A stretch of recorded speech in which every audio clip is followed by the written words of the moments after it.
604? Yeah, where's, wait, this is weather. Where did I put traffic? No, you don't put traffic in. Traffic's in there already. See the red? Right there. What? The red. Oh, that. That's traffic. Her down the hall, girl down the hall puts up traffic. Is that automatic play or do I have to? No, that one's automatically play, but for most brakes, it's just built into the brake. So whenever you hit the brake, traffic will play with it. Yeah.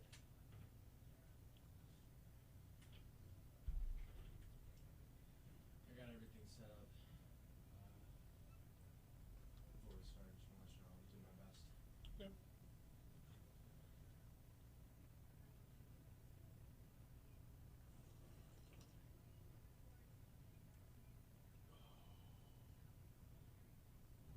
Every now and then you may have to do traffic, which is an entirely different process that sucks, but it's Until we get rid of it. do what? Until we get rid of it.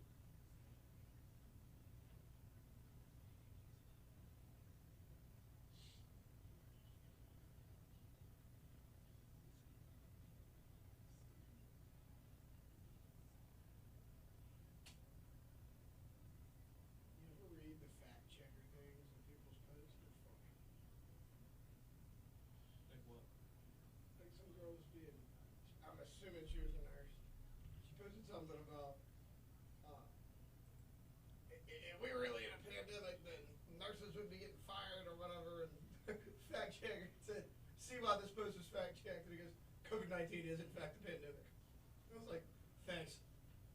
I Thank appreciate you. that update. I know, listen to the fact checker. That was a very solid I know, they're update. so funny. I was like, shit, well, you know. That level of information could Yeah. not be lived without. He goes, fact check. The spread of coronavirus is a pandemic. Like, okay, for whatever reason, they hide them like they're like a gold bar. Because they're a gold bar. I don't know why. Yeah.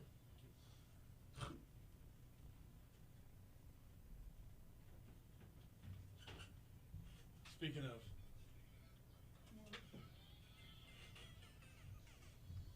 Yeah, that was like one of the ones. That wasn't the one, but it was, yeah, it was just like. I just like the Mario music.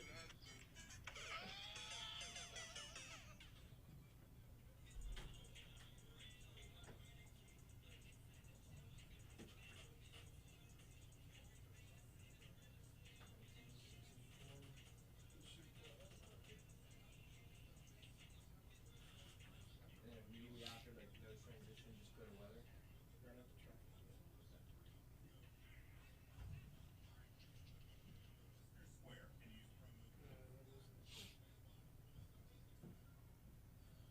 Yep, see, it's playing already. Then after that, space bar play button maybe on it. Alright, you can put it in this thing.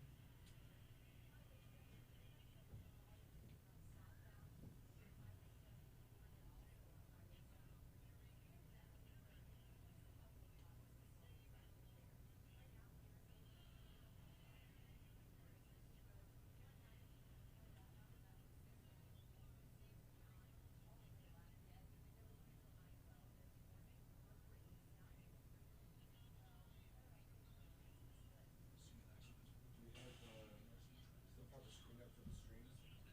Yeah, it's the up. right is what they're seeing, right? Yeah, yeah. They got it.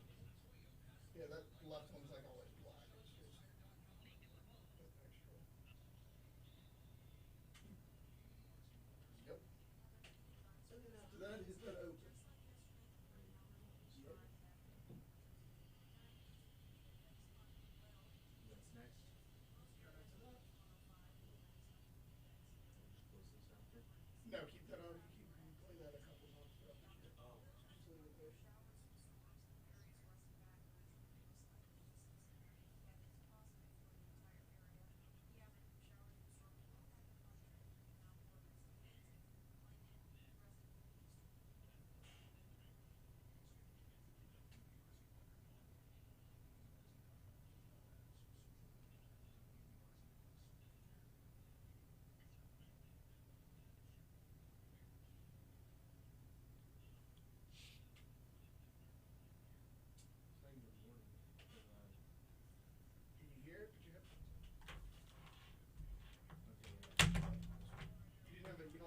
it up on the board. You only have a time of 3 minutes. I use my headphones the whole show.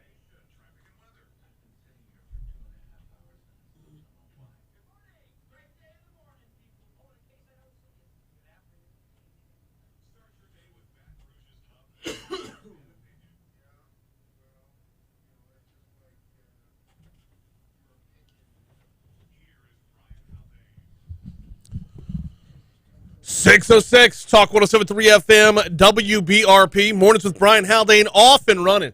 Brian here with you. Jake is in the house training today. Good morning, sir. Glad to have you aboard. Taylor's still here as well. We have a busy show for you today. Got a lot of ground to cover. We're going to talk with Adam Knapp from the Baton Rouge Area Chamber. We're going to talk with Congressman Troy Carter. Both of those conversations will be in our second hour. In our third hour, Realtor Brandon Lively is going to hop in studio to talk about the real estate market. Are we at a point now where we are starting to see things cool off? See, one report says yes, one report says no. Brandon will have the latest trends for us at 8:15. And then let's talk a little bit about the war in Afghanistan. In fact, the author of the book, The Long War, is going to join us. David Loyn is his name, 8:35 there. We will be leading off the show, however, by talking about COVID-19. In fact, that's going to rule most of the first hour, as the FDA has made it officially official. It is now approved. No longer emergency use authorization for the Pfizer vaccine. No word yet on Moderna. I don't even know if their application is all the way through based on the way the media call sounded yesterday. And we will have audio from that media call. Dr. Janet Woodcock and Dr. Peter Marks were on the call yesterday from the FDA. And we'll have audio for you from that in our 6:35 segment, and maybe a little bit more in the next segment after that, because it's kind of monumental how quickly this moved, and at the same time how much has gone into it on the back end to get to where we are today to have a fully approved vaccine for COVID-19.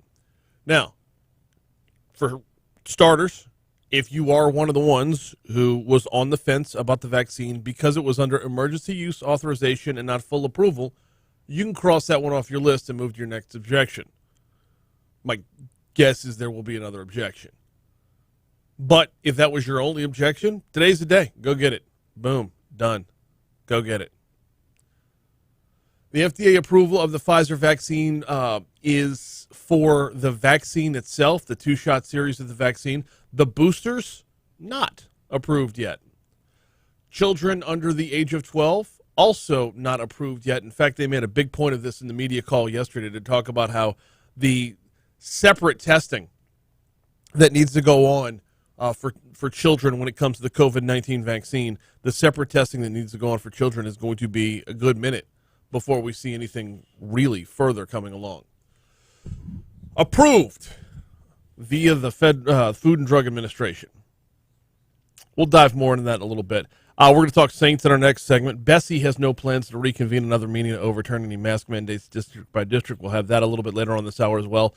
Before we get to our first break of the hour, though, one of the things that I like to do with the COVID-19 numbers is track the trends and see if we can predict what's going to be happening before it's happening. And yesterday, during the show, was well before, a couple of hours before, the weekend numbers came out. We had Thursday's numbers, we had Friday's numbers. We did not have Saturday or Sunday's numbers added into what was reported Monday at noon. With just 2 days' worth of numbers, we were hesitant to say that things were starting to look like they're heading in a downward direction. But 2 days is not a trend. Add 3 days to that, you still don't have a trend, but you could start to say that you are trending. Add 2 days to that, or 3 days, I guess, Saturday, Sunday, Monday, to that, and you could start to put things together in a direction that looks like, well, you actually might be heading in a direction. When Monday's numbers came out for COVID-19, pleasantly surprised would be an understatement. Now, starting off with the bad news, 59 new deaths reported yesterday. Bear in mind that's over the course of 3 days, whereas last week we saw those kinds of numbers every single day. 10,950 new cases reported yesterday. Bear in mind, that's over the course of 3 days. So divide it by 3 and it looks a little bit better. But the big number here was on Friday. On Friday, we were at 2,999 folks in the hospital. As of yesterday, that number's at 2,838. Quite the drop-off over the course of the weekend. Will it remain headed in that direction? Don't really know yet. But the fact that we could put that number of days together to move it in that direction, that's about the most positivity we've seen in the last month. And that's a good thing. We got a break coming up in just a second. I do have to tell you about the folks over at Mooyah, though. Mooyah Burgers, Fries, and Shakes. This Saturday, noon to 2. This Saturday, noon to 2. This Saturday, noon to 2. The Bluebonnet location. I'm going to be there. Come hang out. Come have a burger. Come grab a milkshake. Come grab a s'mores milkshake and a campfire burger. Come try the sweet potato fries dipped in honey. Come try any of your favorite Mooyah burgers, fries, and shakes. I'll be out there noon to 2 this Saturday. I do hope you'll join me. If you've never been to Mooyah before, if you've never experienced Mooyah before, it'll be the perfect opportunity to introduce yourself to the freshly cut vegetables, the fresh ingredients, the Angus beef, the potato buns baked fresh every single day, and, of course, the wonderful service you get at either location of Mooyah. But Saturday, noon to 2, I'll be at the Highland or the Bluebonnet at Highland location of Mooyah Burgers, Fries, and Shakes. Saints look good in Monday Night Football last night. We will recap that and talk a little LSU football as well next on Talk 107.3. There you go. Man, look at you, killing the game. I don't know if this is going to happen. Sometimes it does. I'm going to go ahead and do this. It didn't happen yesterday. Sometimes this crap fires off in the background and you don't know it, and there's nothing you can do about it. It's just something that's been happening. Like, it didn't yesterday, but I've just been doing it. Like, precautions. You'll probably know it.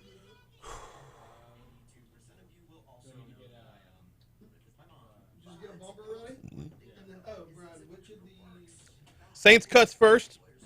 Yeah, but like, what order do you want? Peyton or QB and James. Jameis Callaway first, and then Peyton on QB.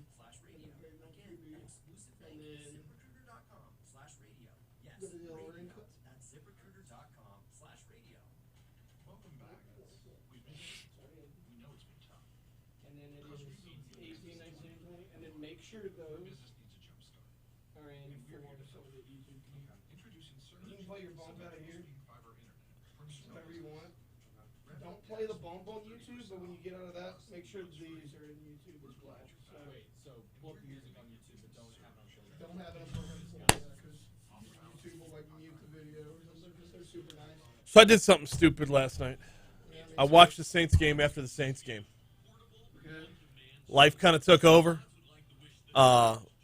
But I had to see it.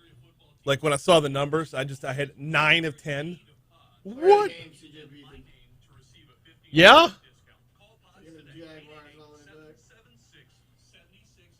I mean, I was pulling for the Jaguars, and here's why. Because it's a preseason game, so it doesn't really matter. right. And I wanted ESPN to freak out if Trevor Lawrence won a game. The whole time I was like, Yeah, I can't say I'm pulling for Trevor Lawrence. I don't not like him. I nothing him. I don't like him. I don't dislike him. I don't care. Sure. Yeah, it's just there's he's got luscious locks. whatever. So okay, that'll play, not in full. Once you stop it, put this in full, so that they can hear the Saints. And then you play that right after. So don't play it after traffic, because it's crappier plays. Which is stupid, but it'll play. So wait, that'll play for 10 seconds.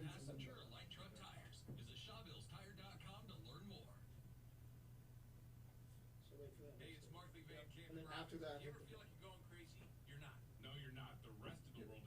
remember, when he starts talking, you dial on Talk 107.3, the new flavor of talk.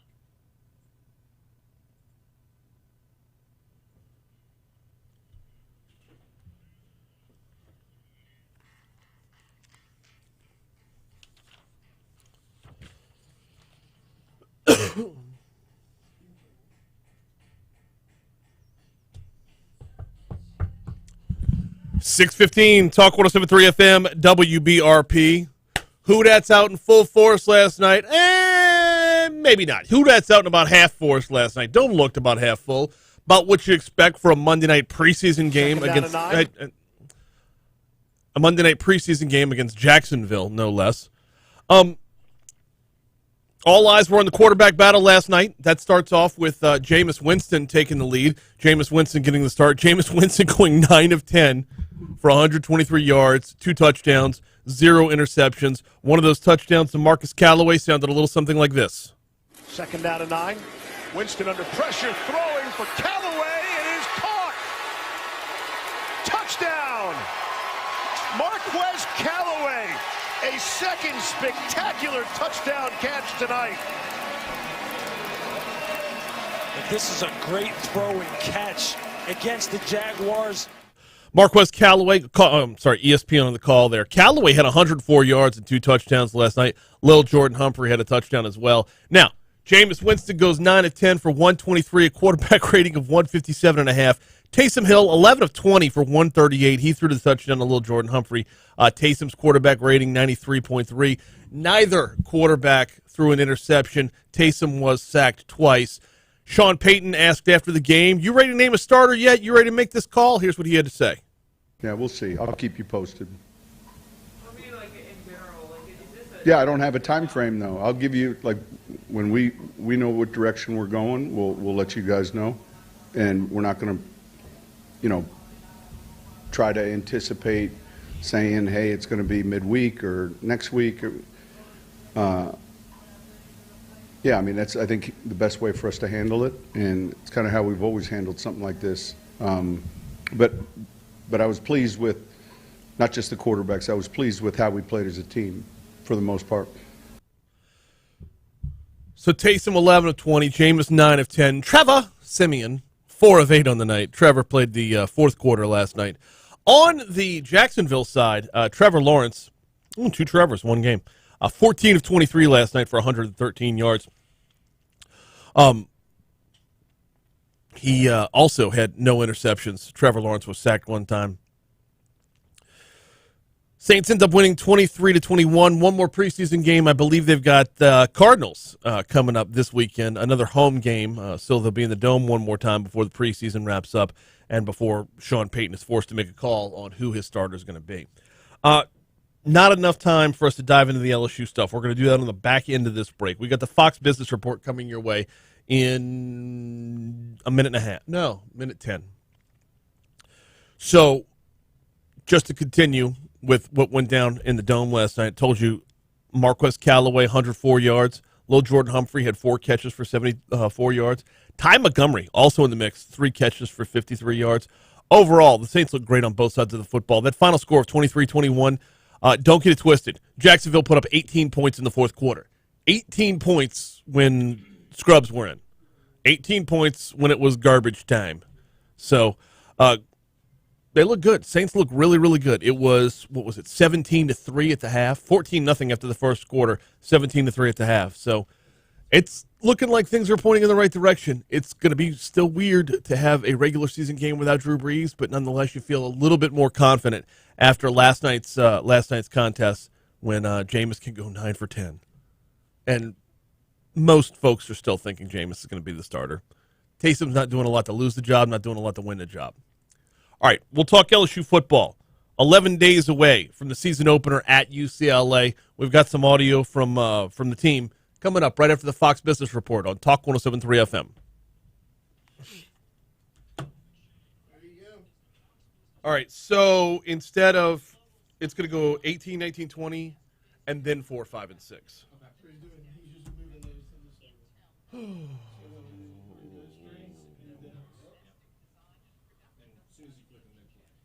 Hook off. Yep, and that's it. And then let me. So if you ever see one of these, not this one. This is traffic packet. But if you see one that says like he did that Muyan one. I told him I will say like Muyan Brian live read. Let him know because that's like a live that he reads on there. It'll pop up here. It'll have an X next to it because nothing plays because he reads them. But it just pops up to let you know like that's your read. So in this instance, they don't need to No, because I don't know why this one bugs up. That plays inside of traffic. Oh, and this plays for a minute and a half.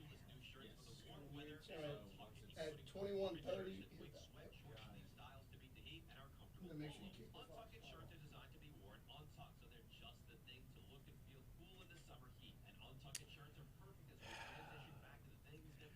Do you? Oh, damn it.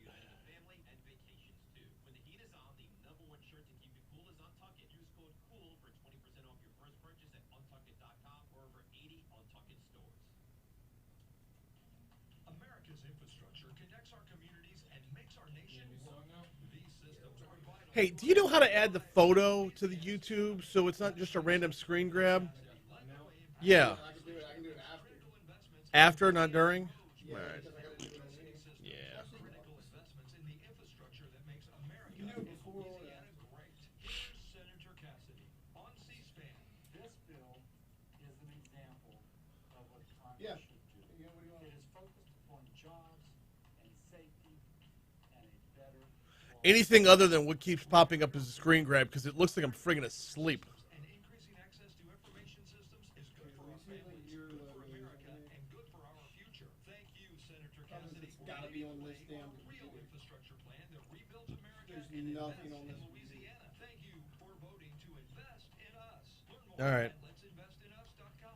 Paid for by Citizens for Responsible Energy Solutions. The moment you fire up a Gator UTV, the engine I'll- has your full attention. I'll give it The one. completed job is on the horizon. Cool.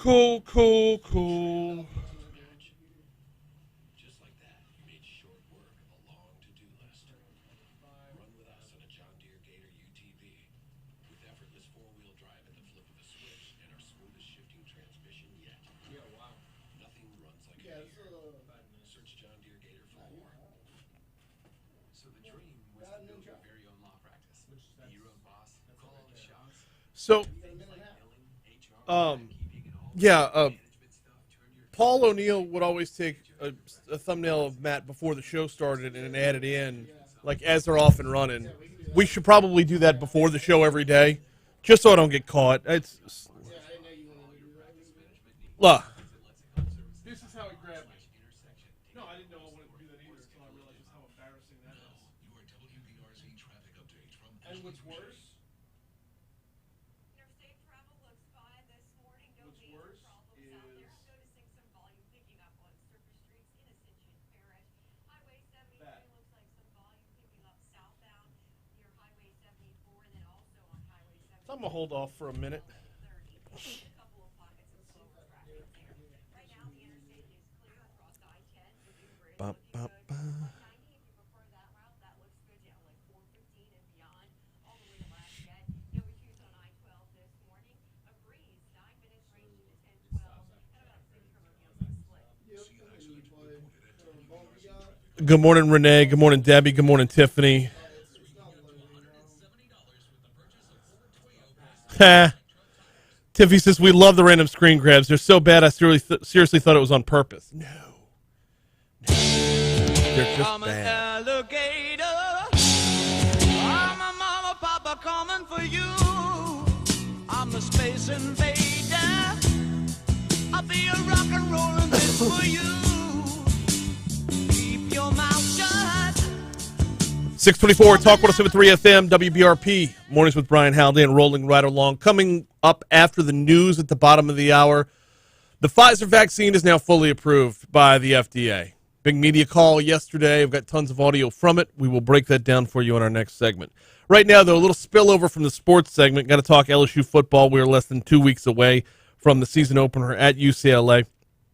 Sophomore quarterback Max Johnson is excited for the opportunity to play in a historic venue like the Rose Bowl. Yeah, I'm excited. I've always wanted to play in the Rose Bowl. I think just growing up and, it's such a kind of a incredible place to play at. I've always kind of played. I've even played on, NCAA, which is kind of cool. But I'm looking forward to, the challenge. I'm looking forward to competing. I'm looking forward to playing with my team, and it's gonna be a lot of fun. Did he just say he's played that venue in a video game? Sweet. Senior defensive end Ollie Gay, after spending most of August practicing against each other, says they're ready to face another team and hit somebody else. I'm excited, and I know my teammates share the same thing as me.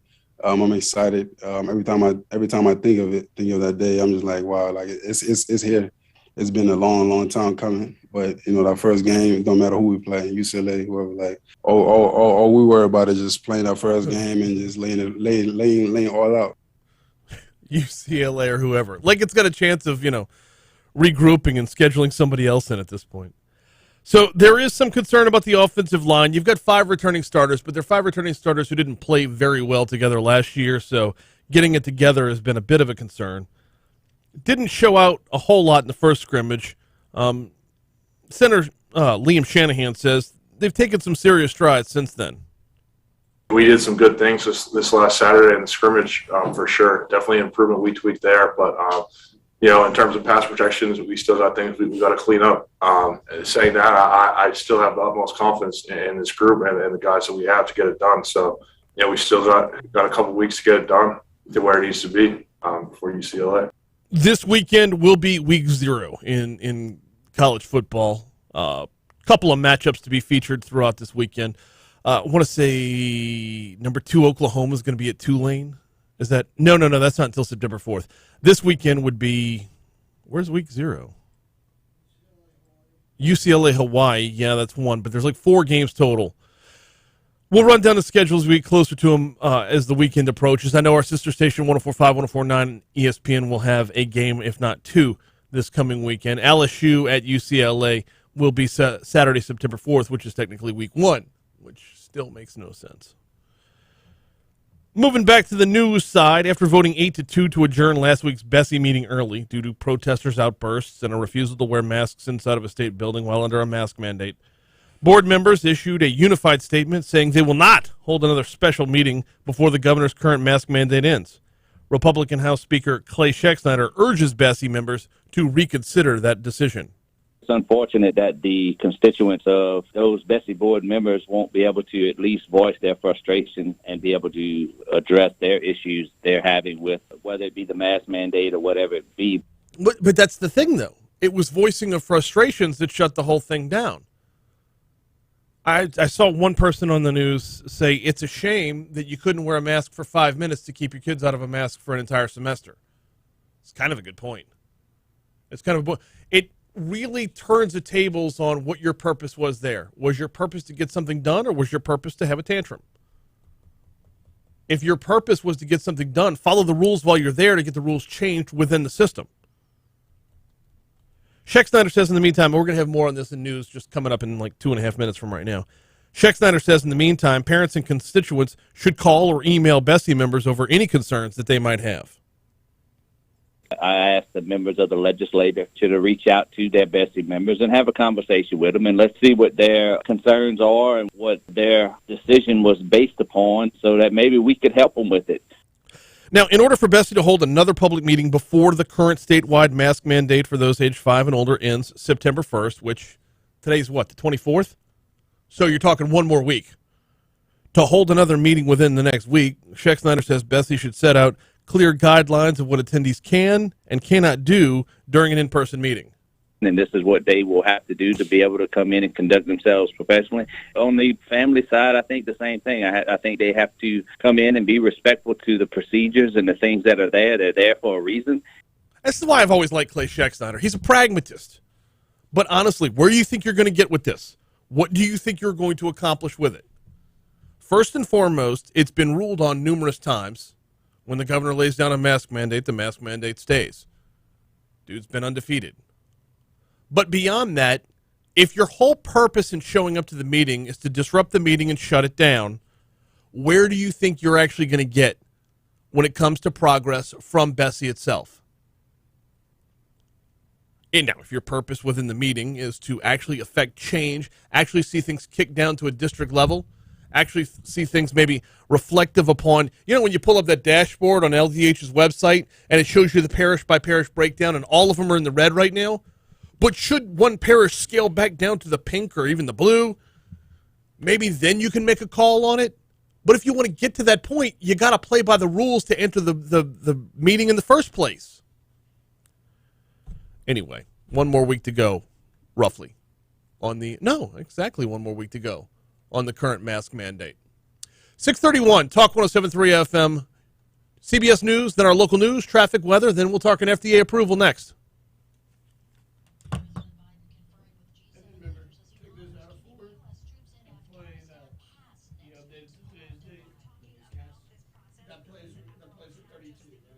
Oh, Troy says, Troy, did you hear that bumper in, by the way, good morning, Christy. Welcome in, sweetheart. Always love getting a text first thing in the morning. Troy, did you hear that bumper on YouTube, or did you hear it on the air and then move over to YouTube?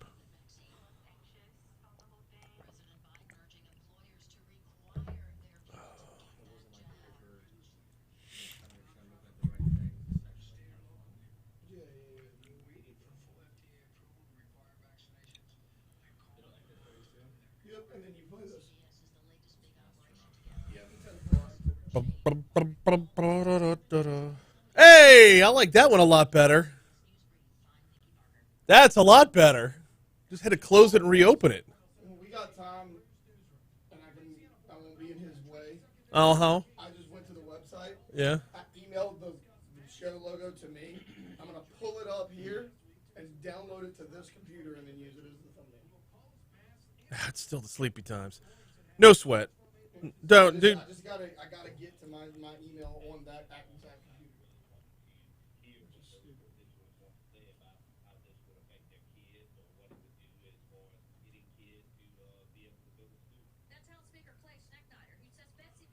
Sheck Snyder.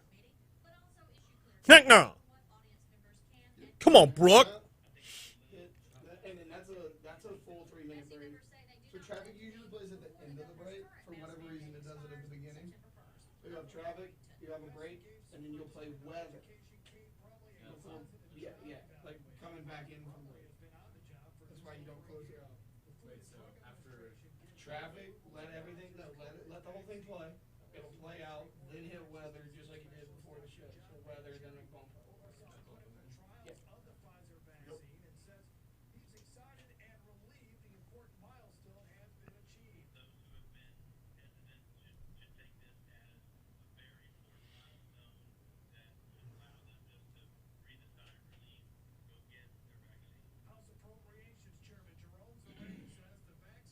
Brian, you boys gonna bomb Tigers now tomorrow. You? Why? Got the J. Hey, where's like the logos and everything for Tigers? Oh, I don't know. You have to give it Cade. I wasn't here. Kay didn't do video either. I went up to Cade. Hey, do you know where like the logos for Tigers in is? No, Danny might know. There's like a 50-50 chance he knows. Like, what if he doesn't know? I mean, can we have Paul just come up for like an hour? Actually, Joe Rod knew all. What up, T-Bob? See, yeah, there's a break under that. You just can't see it. No, it'll play through. And if you have our app, I can push important information to your smartphone about the drive. Today, though, it's very quiet. Luckily, 6 minutes from the split to LA1. Of course, it's still early, and we have plenty of time for things to go. No, you're done with the cuts, I think. Look at the sheet. You're going to do fine. All the graphics will be there. Boom, boom, boom. I'm not performing brain surgery or something.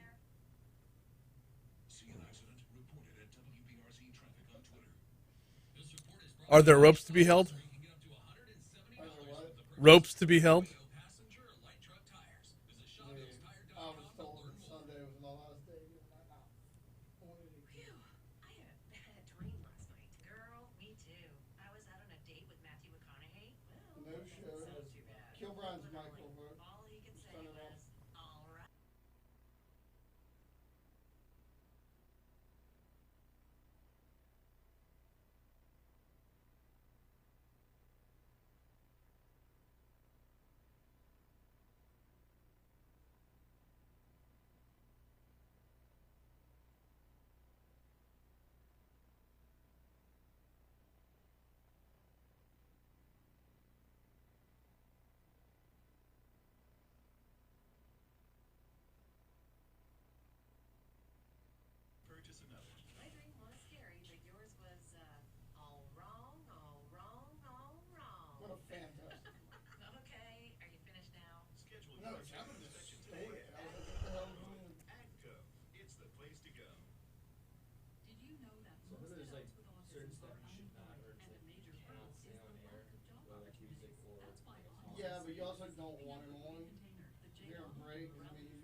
don't play anything on YouTube.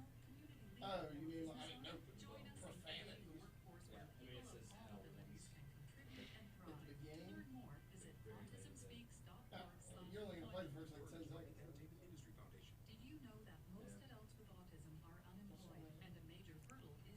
Bump, ba-dum, bump, ba-dum, ba-dum.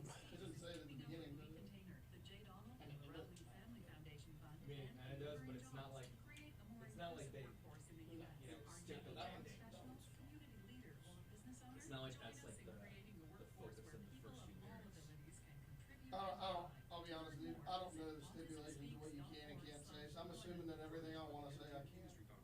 Hey, it's Dave Ramsey. You can listen to me weekdays live from 1 to 4 p.m. on Talk 107.3, the new flavor of talk in Baton Rouge. All right, now what? From the WBRC. There you go. Did you hit the bumper and you're back in? Yes, that was weird. It's like you do the CBS and then local news, and then traffic, commercial break. What? Most areas will reach 105 with a maximum heat index near 110 degrees. Limit your outdoor activity today. The afternoon will bring a couple of showers and storms. Areas west of Baton Rouge will be most likely to see some rain, but it's possible for the Dude, don't go to bed at midnight. The afternoon showers and storms will pack a punch with bring downpour, gusty winds, and frequent lightning. The rest of the week is I know, Brian. You go to bed later than that every night. I don't. I'm not young and vibrant like you. I need more rest. Right. Now play it. You have the 6 cuts from the FDA thing lined up in audio in Adobe? That's what I've been doing. You worry about copying them up.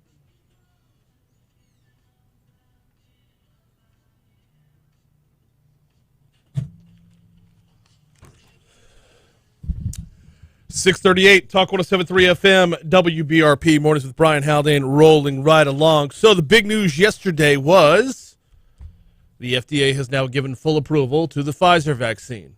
Moderna, sit tight. Johnson & Johnson, sit tight. Booster shots, sit tight. But we're going to start off with the basics, and that was the media call yesterday from the FDA. It featured Dr. Janet Woodcock, the acting FDA commissioner, and also Deputy Center Director, Dr. Peter Marks. We're both on the call. Dr. Woodcock giving the overall approval announcement right from the beginning. Dr. Woodcock, cut 1, please. Today is really an important day as the FDA has approved the first COVID-19 vaccine. And as you heard, the vaccine has been known as the Pfizer BioNTech COVID-19 vaccine and will now be marketed as Comirnaty for the prevention of COVID-19 disease in individuals 16 years of age and older. This is a pivotal moment for our country in the fight against the pandemic.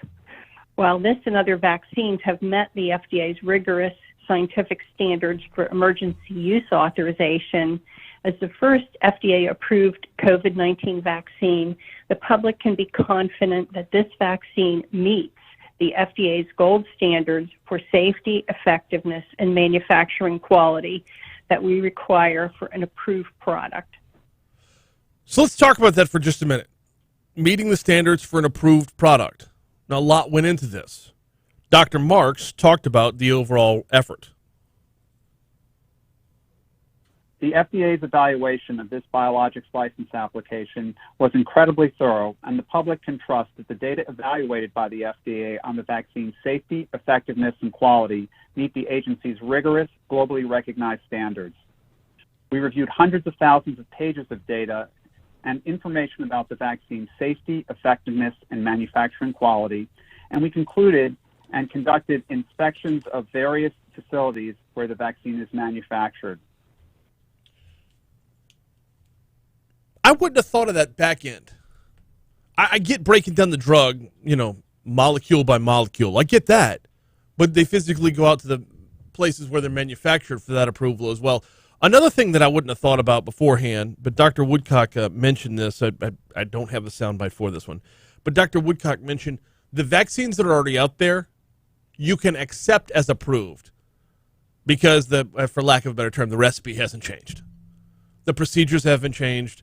The fact that they've met every approval on every level means everything has already been pumped out. For example, if you've already got the Pfizer vaccine, you can accept that you've got an approved vaccine, even though you got it while it was under emergency use authorization.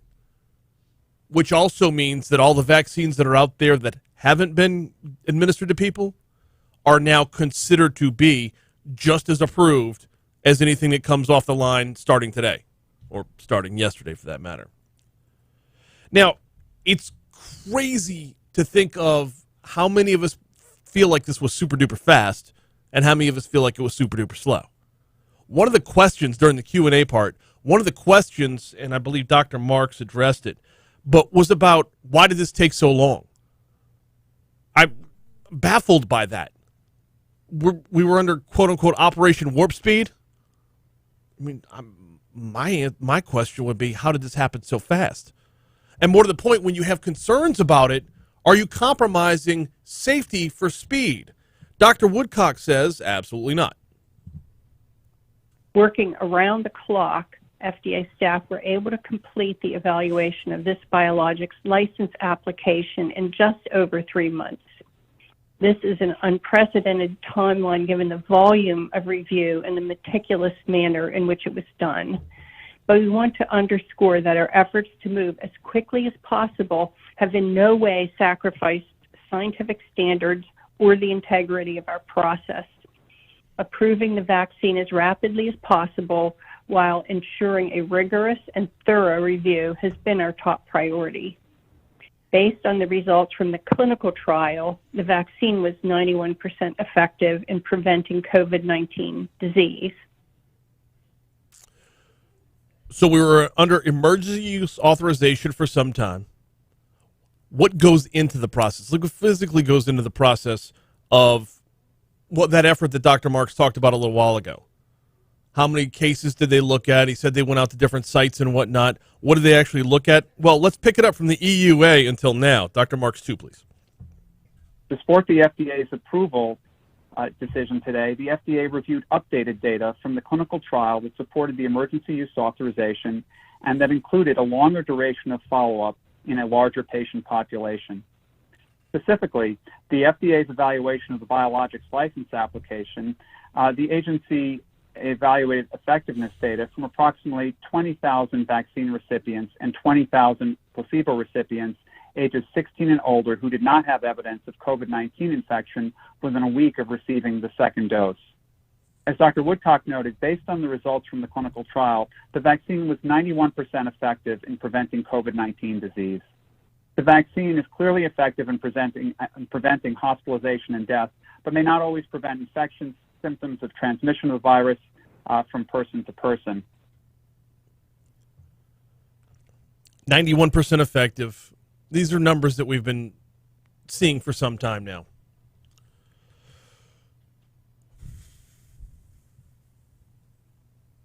There is still more to come. They will be continuing to monitor the effects of the vaccine, long-term effects of the vaccine, if there are any. There was a lot of talk of keeping an eye out for myocarditis, if that was going to be a thing. There was another carditis. I lost the terminology on it. 2 different carditises. Keeping an eye out for whether or not that's going to go anywhere, keeping an eye on pregnant women, which they've determined is completely safe. The next steps involve, to be sure, the next steps involve moving this thing down to children. As of right now, if you're over 12, you can get the vaccine. If you're under 12, you are most certainly not. And there's a lot more studying to be done when it comes to that.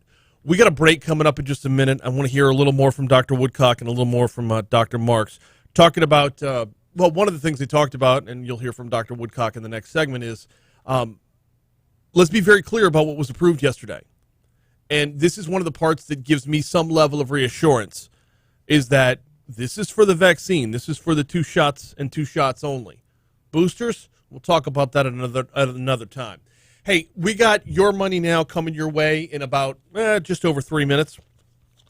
Gives me enough time to tell you about the folks over at Go Slim Nutrition, GEAUX SlimBR.com, GEAUX SlimBR.com. There is a 1-month trial membership going on right now at Go Slim. Give Vicki a call at 763-9627, 763-9627, or just swing by. They're on Bluebonnet at Perkins, right next door to Rouse's. If you want to wait till Friday, I'll be there Friday. I'll introduce you to Vicky. We can try out some of the food and sign you up for a 1-month membership to get you on the path to making some healthier choices, dropping a few pounds, improving your overall health. And look, the bars, the shakes, the meals, I had chicken pasta last night, they're all fantastic, right? But it's not about that. It's about accountability, accountability, accountability. It's about going over there for your weigh-in. It's about talking about what you've done right and how you can do better, what you've done wrong, where you may have slipped up, but improving from week to week to improve your lifestyle. 763-9627 or GEAUXSlimBR.com. Hey, until you're fully comfortable, let's just run bumpers off of here so they don't show up on YouTube, because we will get muted if they show up on YouTube. And Troy says there was a bumper that was on YouTube.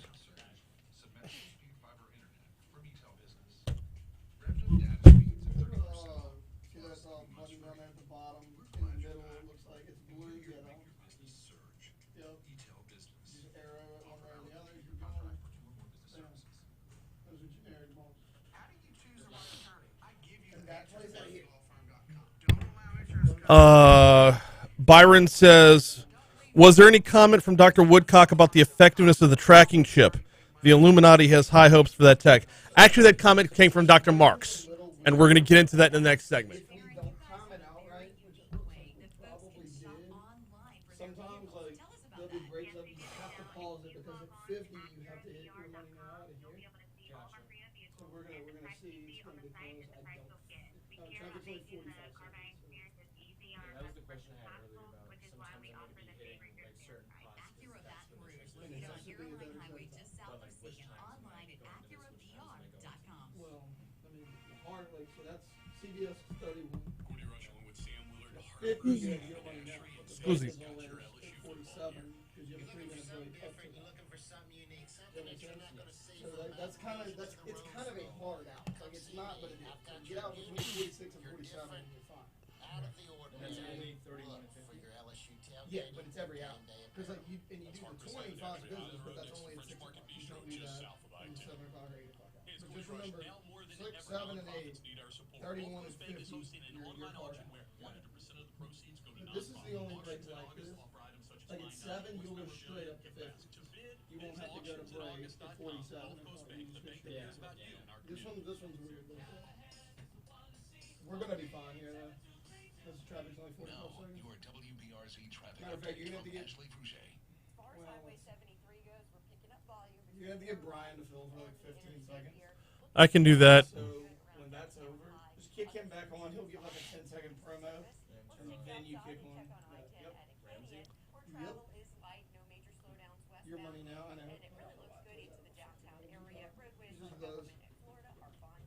$1 million to relabel that. It's after this. He's got to go. Yep. And you go all the way up to 50. So it'll have 15 seconds.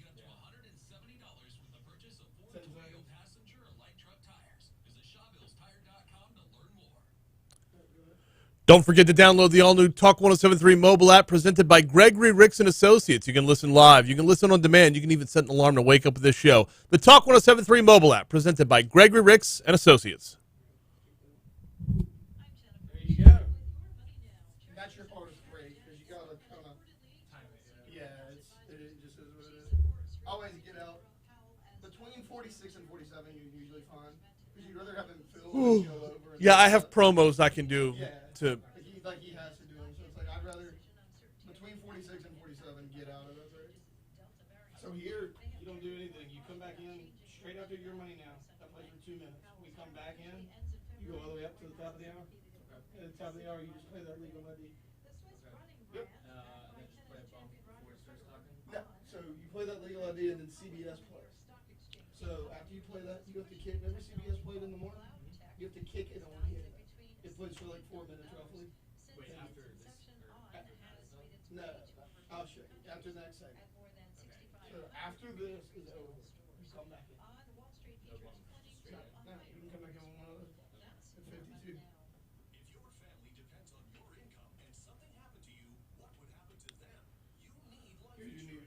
Here's your new thumbnail. That'll work. It's moving forward. I'd like to just snag a pick every morning, but that'll work for now, for sure. Yeah. Oh, good. Like as a default. Yeah. Well, and it needed to be on that computer anyway. Like the logo itself. The logo was not on that computer. Companies like Protective, Prudential, American General, and others to find you the company with the best rates. Give your family the security they need at a price you can afford. For your free quote, call 1-800-714-6633. That's 1-800-714-6633. Or go to selectquote.com. That's 1-800-714-6633. Select Quote. We shop, you save. Get full details on the example policies at selectquote.com/commercials. Your premium could vary depending on your health, issuing company, and other factors. Not available in all states. There you go. And then remember, that's playing out of here. You gotta put them down there. You can put them on now.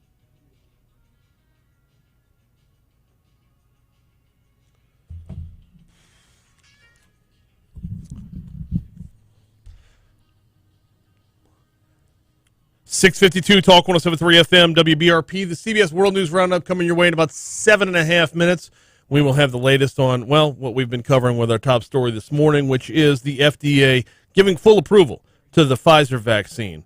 Now, Moderna, this does not apply there. Johnson & Johnson doesn't apply there. Word on those will be later on. Right now, though, Pfizer's off and running, and it was kind of a full court press to get it done. We heard audio in the last segment about how they worked around the clock to emphasize speed without compromising safety. Now, one of the things that I took away from the media call yesterday, which I believe the full thing is available on YouTube if you wanted to check it out, the whole call ran about 25 minutes. And in all honesty, they were just as reassuring as they were. When you get too sciencey, you lose a lot of people, myself included, just glaze over. But of the things that were reassuring, one of the things Dr. Woodcock talked about is how this approval is actually very specific. This approval is for the 2-shot regimen of the vaccine itself. In fact, let's hear Dr. Woodcock 3, how she explains what it is they were actually doing. We would emphasize that the most important thing is that people who are currently unvaccinated get vaccinated, and we hope this approval will bolster confidence of those who've been wavering. However, giving an additional dose of the vaccine other than immunocompromised is something where FDA will need to review the data and is not part of this approval. So the boosters aren't in it yet. And, oh, by the way, I don't know if you'd call it an underreported story, but there's an overwhelming number of doctors at this point who are saying, booster, no booster, I'm not sweating that as much as I am the low number of vaccinated people. Like, we can worry about boosters once we have that number of vaccinated people up to a reasonable level. Reasonable, beyond reasonable. 80% or above. The biggest concern for those that work in the industry, at least the way they're reporting it is, has nothing to do with the booster and everything to do with if you're not vaccinated at all, get vaccinated. We'll squabble over second shot versus third shot later on down the road. And was kind of the emphasis of Dr. Woodcock right there and throughout the media call. Now, as much as it was reassuring. There was a lot of new questions brought up based off of what was had to say. And some things that I don't even know why they'd bother to bring it up. You're the FDA, for crying out loud. What rabbit holes are you chasing when it comes to, and this wasn't even a response to a reporter's question. If you could, Dr. Marks, cut 3, please. Talking about sifting through the information versus the misinformation. I'd like to take this opportunity to comment on one of the biggest challenges that we still face in getting the public vaccinated, and that's the overwhelming amount of information that's been circulating about COVID-19 vaccines. We've heard false claims that COVID-19 vaccines cause infertility, contain microchips, and cause COVID-19. And worse, we've heard false claims that thousands of people have died from the vaccine. Let me be clear, these claims are simply not true. Getting a COVID-19 vaccine can save your life. As Dr. Woodcock said a few moments ago, we know that for some people, FDA approval of a COVID-19 vaccine may give them the confidence to get vaccinated. By following our rigorous processes to evaluate this application, we hope those who have waited until now to make the choice to protect themselves and thereby also help protect their communities by reducing the spread of COVID-19 will go and get vaccinated. I urge you and your loved ones to get vaccinated and help put an end to this pandemic. I'd like now to turn the press conference back over to the moderator. I meant to delete or edit on the back end of that. Dr. Marks, what are you doing? Infertility issues, that's a medical question. Yes, answer it. The misinformation about the vaccine causing death, yes, answer that. That's a valid question. How are you allowing microchips to enter this equation at all? Let's back up to the part where how did microchips get involved in the conversation to begin with? At what point did the Venn diagram of microchips and sanity, does that ever cross, or is those two completely different circles? Microchips? Why would you even bring that up? Why even bother going down that rabbit hole? Because quite honestly, if microchips in the vaccine were a legitimate question, do you really think we'd believe any words that came out of your mouth before or after that? If this were on the table at all, would we believe anything else involved in this press conference? What's the point of bringing that up? I'm just sitting there taking notes, listening as he goes along. Did he say microchips? Was Alex Jones credentialed for this media call? I don't know why you allow that to enter the equation, why you allow that to enter the discussion. Can the COVID vaccine have any side effects? Answer that question, yes. Boom, that's a medical question. Will it cause death? It will not, but it's worth answering that question because there's a lot of misinformation out there. Will we all be turned into tiny robots because of this? That's not legitimate. Simply allowing that to enter the discussion alters the entire discussion. If there's anybody out there who was afraid of microchips yesterday in the vaccine, listen to that media call and is now on board, raise your hand. If you believed when you woke up yesterday morning that the Pfizer vaccine had a microchip in it that was going to control your thoughts, minds, and thoughts and emotions and actions, if you believed yesterday morning before FDA approval that there was a microchip in this thing, and then Dr. Marks said, no, there's not. Did you wake up this morning feeling that much more comforted? My guess is no. If that was your holdup, that's still going to be your holdup. But if your overall holdup to the vaccines was full approval versus emergency use authorization, it's time to hang up on the holdup because now it's fully approved. We've got CBS World News Roundup coming your way. Top stories and trending right after that.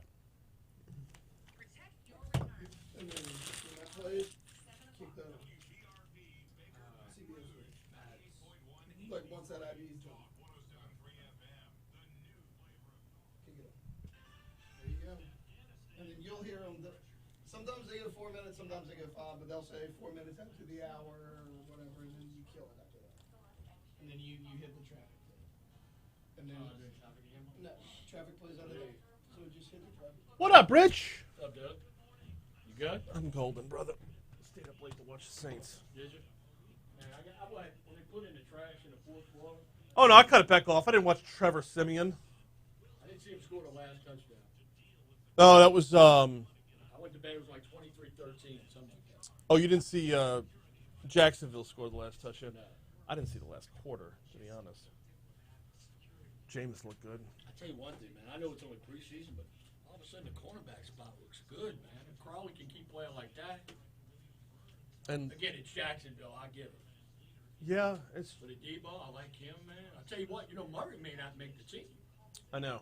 Freeman's quick. He takes too long to get to the hole, man. Well, and then you got this Jones guy who That's showed out in game Jones 1. Yeah. Freeman. And Kamala, I don't think Murray makes it. I don't, Sucks. I slow, like. man. Yeah, but I mean. This kid out of Tennessee is something. Huh? Who? Callaway? Oh shit. Yeah. Yeah. He had a really good game last season. He was, he had one game, Marcus Callaway, that was a huge breakout. I'm encouraged, big. Same. And it's preseason, I get it. No, I know, but you got to have something to be able to have hope going into the season. Strapping it up. What? Dak's strapping it up. Oh, is he? Can't wait. Tell you what, man, I am excited about Dak Prescott. Yeah. You should be. Yeah, let me tell you something. You know that couple you don't go out to eat with anymore because they never pick up the bill? Or you don't invite them to your house for barbecue or tailgating because they never bring anything? Yeah. Those are the people you stay away from as far as the pedal bus. Workers' comp fraud, stay away from them. Democrats, I don't want to hear somebody whining the whole time.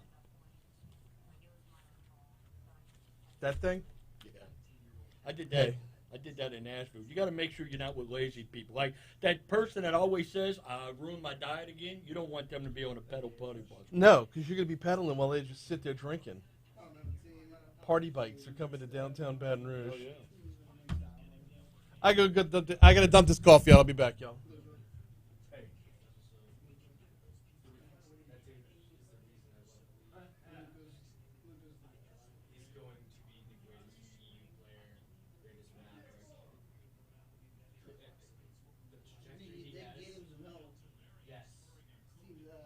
Apparently, KP is going through resurgence. I don't know if I buy it.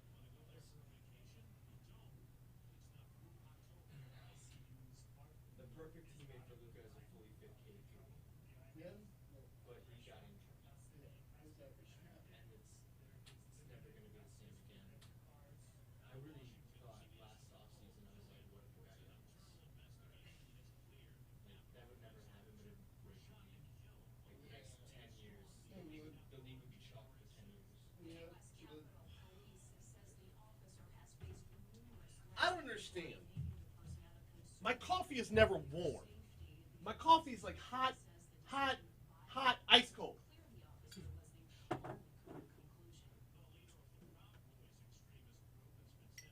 the Proud Boys really have a leader?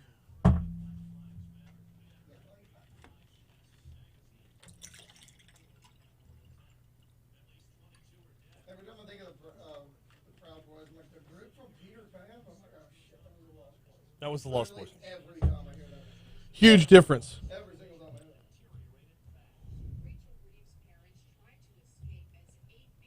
Hey, so they did a DWI checkpoint in Walker. Oh. On Saturday night. Yeah. And they were checking everyone, but like, my dad was like, we literally rolled down the window and asked them questions. He goes, we didn't breathalyze anybody. If it sounded like they were family, we let them go. He's like, we're not gonna fucking harass. Okay, that's common sense, though. That's the way it should be done. Exactly. That's what he said. He's like, Yeah, not let me see your registration and insurance and all that other good stuff. so basically, what they did was they just diverted traffic from Walker South into a park, because the parking lot it goes in and right back out. They just did that. They were like, they did it like 11 o'clock on Saturday night. It wasn't like there was a ton of people in Walker anyway. Right. And pulled over some guy, and some guy goes, I don't have to stop. I'm a sovereign citizen. There you go. Hit that, and then kill CBS. You gotta kill CBS. You did? All right. And then hour 2 has its own open. You see what it says? Haldane hour 2? Yeah. You just play that after, and then the top stories and trending. Actually pull up the same. That's what Janet Woodcock looks like? So, Jesus. once you kill that top stories and trending, you'll play that. When it finishes, just pot it down low, and then when he calls 5, 4, 3, 2, 1, 5, 4, 3, 2, 1. Just leave both of these in. Yep. No bumps? No, hour 2. Hour 2 is its own bump. So it says Haldane hour 2. Yeah, just hit that. Hey, what's up? Don't think I'm not running with that when I feel like Virginia.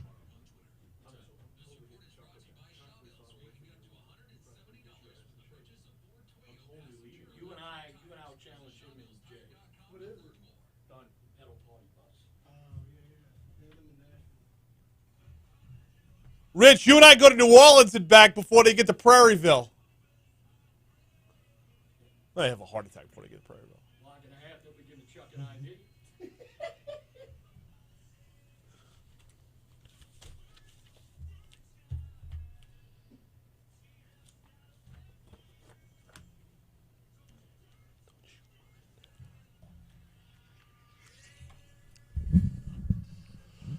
7:06, Talk 107.3 FM, WBRP. Hour 2 of Mornings with Brian Haldane coming your way right now. Brian here with you. Jake Training on the board. Taylor over his shoulder. We're rocking and rolling, moving through into the second hour.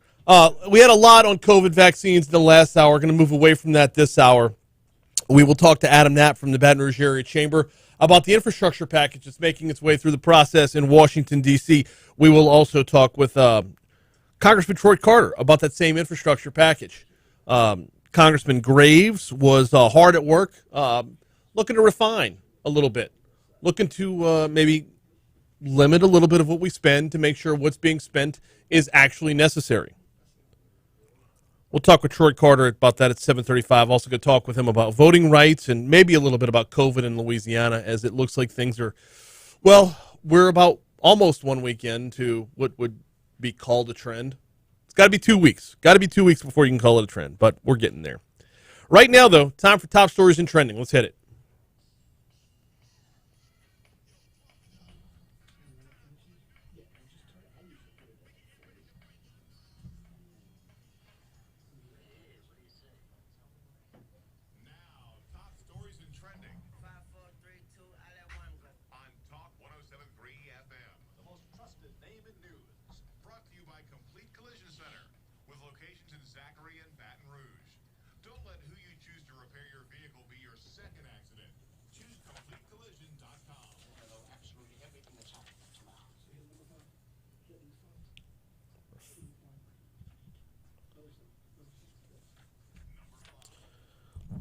A fifth suspect, Travell Gerald, was arrested in Dallas on August 3rd, transferred to East Baton Rouge yesterday. Gerald was booked for first-degree murder, attempted first-degree murder, simple arson, illegal possession of stolen things, and obstruction of justice. Gerald's arrest was in connection to a shooting back in May where a pair of gunmen opened fire on 2 employees standing outside of IHOP, leaving one of the workers dead. The employees were taking a break outside when 2 shooters pulled up at the parking lot of the restaurant. The 2 masked attackers stepped out of a vehicle, shot both of those employees before fleeing in that same car, according to the sheriff's office. 4 had already been arrested. Gerald is the 5th.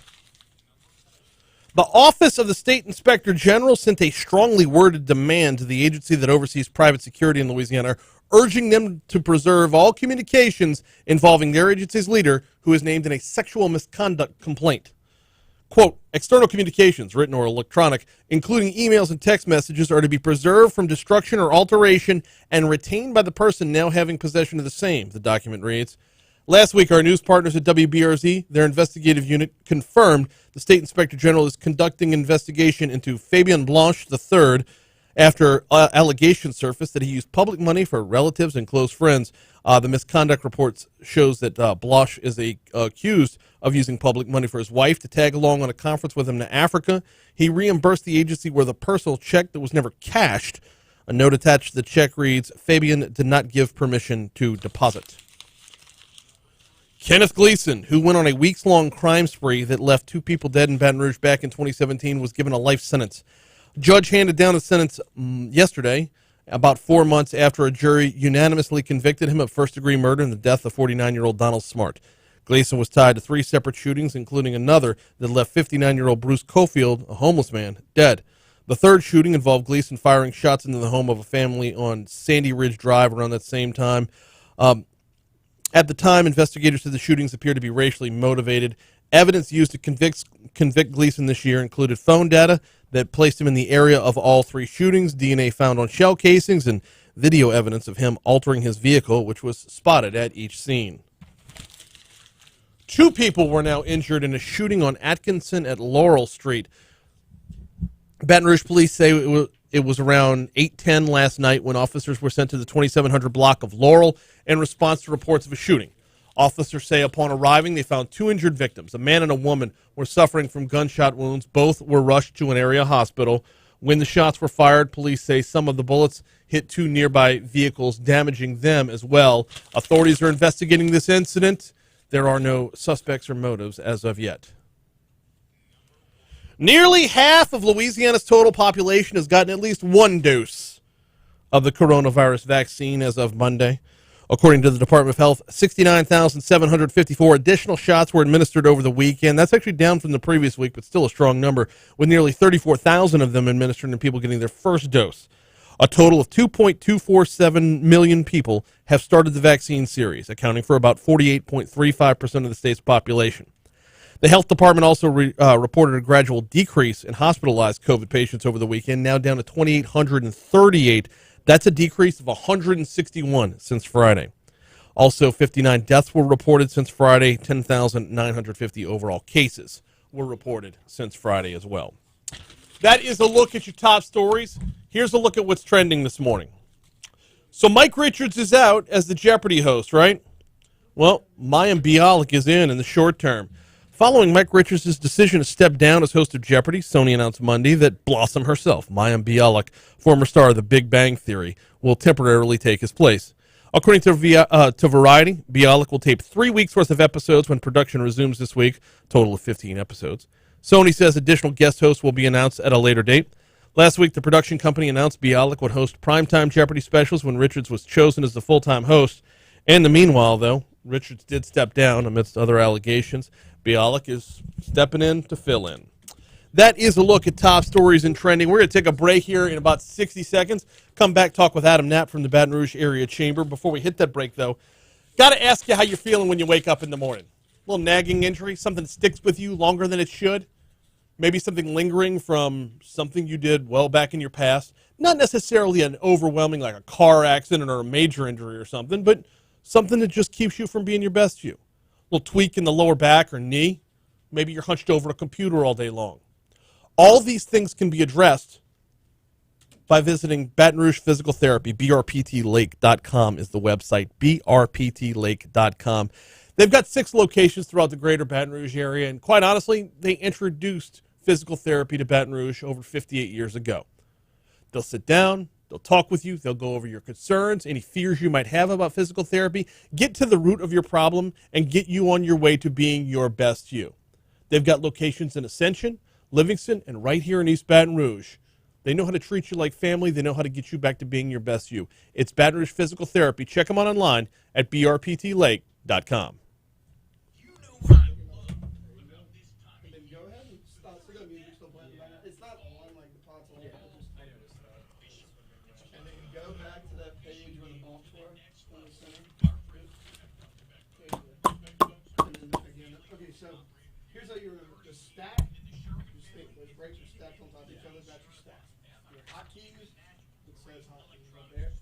Just remember that the middle one also plays out of stack. That's the best way to. Yeah, I don't think I ever even asked about that. I Yeah. didn't realize that. Yeah. They kind of do the same thing. Just remember the commercials always play out of stack. Okay. I had my headphones on. I was turning it down. I'm like, why is it? It's just so basically just look, because like if it's playing out of this side, turn that one down. If it's playing out of here, turn that one. Got it. Got the phone? Talk about a 7-3. Now, your WBRZ traffic update. Ashley Fouché. We should be having you on in about. All right, traffic really ramping up and slowing down for both Lory and Ascension and Dead Oak Springs. So, And the same thing with them, make sure the phone. Troy says, who had the Comenarty Square on the name of the vaccine virtual office pool? Winna winna chicken. Bro, who named this crap? Comenarty? So when they're done with traffic, you say the bumper, and then we'll come in just like we always do.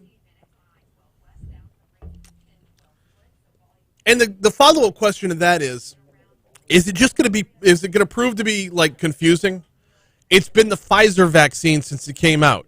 Why would it just continue to be the Pfizer vaccine? Byron says, wow, I was just kidding. Poor commentary on society that he felt the need to even go there. Bro, I got no clue. I got no clue why he would go there. You've now given credence to the question by bringing it up.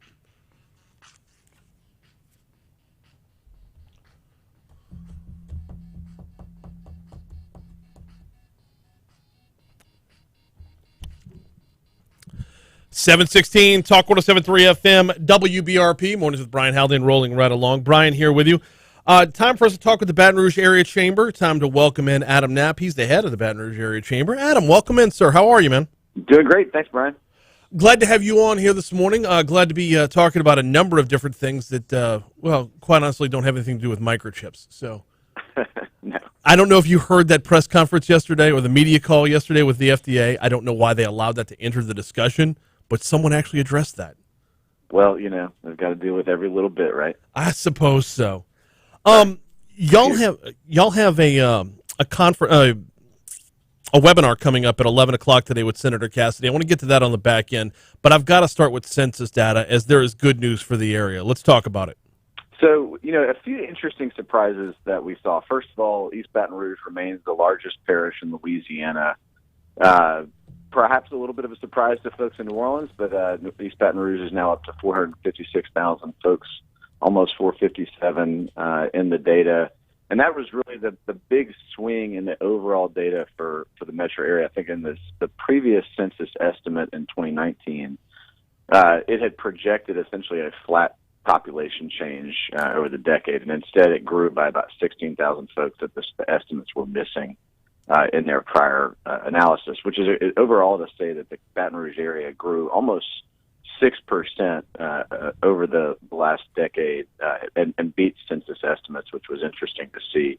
It also changes a narrative for East Baton Rouge relative to the rest of the region and statewide that there has been a kind of a general population decline happening, whereas sort of flatness in the overall population data. Instead, we actually have been seeing a total net in-migration that's growing the overall population in East Baton Rouge and region-wide. Ascension Parish grew 18%. Livingston grew 11%. So in general, a lot of population gains. But West Baton Rouge was another big surprise, grew at 14%. So in general, you're seeing a lot of growth happening throughout the region, of course, which tees us up for the conversation about why we're having Senator Cassidy on a webinar in a few minutes. No, absolutely. And let's break that down a little further because, I mean, you touched on it, but I don't want you to gloss over it. Yes, Ascension grew. Yes, Livingston grew. But EBR grew as well? It did. And again, there was an assumption that we were at about 440,000 people. Instead, we were at 456,000 people. Those may sound small to some. No. But they were off by 16,000 folks. But that is actually a pretty significant change, and it actually changes the picture of the whole metro region's sort of outcome in the data as that growth continues. Again, we've seen steady levels of overall economic growth over the last decade, so it was something that we expected should have been happening, but it wasn't showing up in the data. And lo and behold, it was there once they did a full census.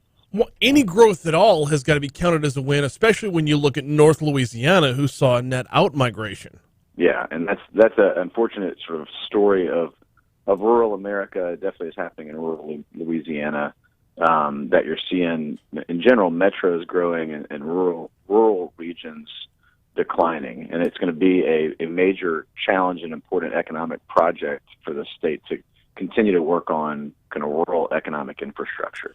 Now, we have no shortage of rural areas in the 9-parish area, so I guess the next question is, how do we focus on that to make sure what's happening up there doesn't happen here in our periphery? And again, in our rural communities in this capital region, you're talking about some really incredible communities in East Louisiana, St. Helena, parts of even East Baton Rouge that are rural, and Point Capee, and then of course Iberville, parts of West Baton Rouge. So, how do you make sure that there are resources both for technology, broadband access, as well as the growth companies that exist in those communities are supported and given resources to continue to scale. The state has done some great work on this, and I would encourage folks that are really interested and unfamiliar with that to get to know some of the community programs that run out of Louisiana Economic Development. We've been kind of a partner to help get those programs out to our communities across the region. Is that a tougher job than just recruiting into a city? I mean, you're recruiting into a city, growth is the answer. But when you're recruiting to more of a rural area to prevent out migration, you got to strike that balance between resources versus keeping the quaintness and pleasantness of a rural area there. I think it's always a kind of a constant tug and pull on those issues. I think though the communities are working through what they want to be and how they want to look, the work that's been done to create kind of community plans, downtown revitalization plans for some rural downtowns. The work that's been done by the Center for Planning Excellence has been really impressive to help smaller communities walk through that with their residents to decide how they want to be and what they want to look like. And some of the communities that have been able to make a turn have worked through those to start to make some smart investment bets. Now, all that's going to walk us up to what you're going to be talking with Senator Cassidy about later on today. So what are some of the key things you're going to be focused on? So a few things that I think are important. The senator really took a ton of leadership on his shoulders to go and push through as one of just a handful of senators to negotiate an infrastructure bill, perhaps one of the most important bills to pass Congress in the decade or longer, and the importance not just to the country but specifically to Louisiana. As we talk about infrastructure and have on this show many times, we know that we can't do major mega project infrastructure across Louisiana without having both state level dollars and federal dollars to make those projects possible. And so in this bill, $110 billion for roads and bridges, $65 billion, as we were talking about rural communities, $65 billion for broadband infrastructure, $54 billion for water infrastructure.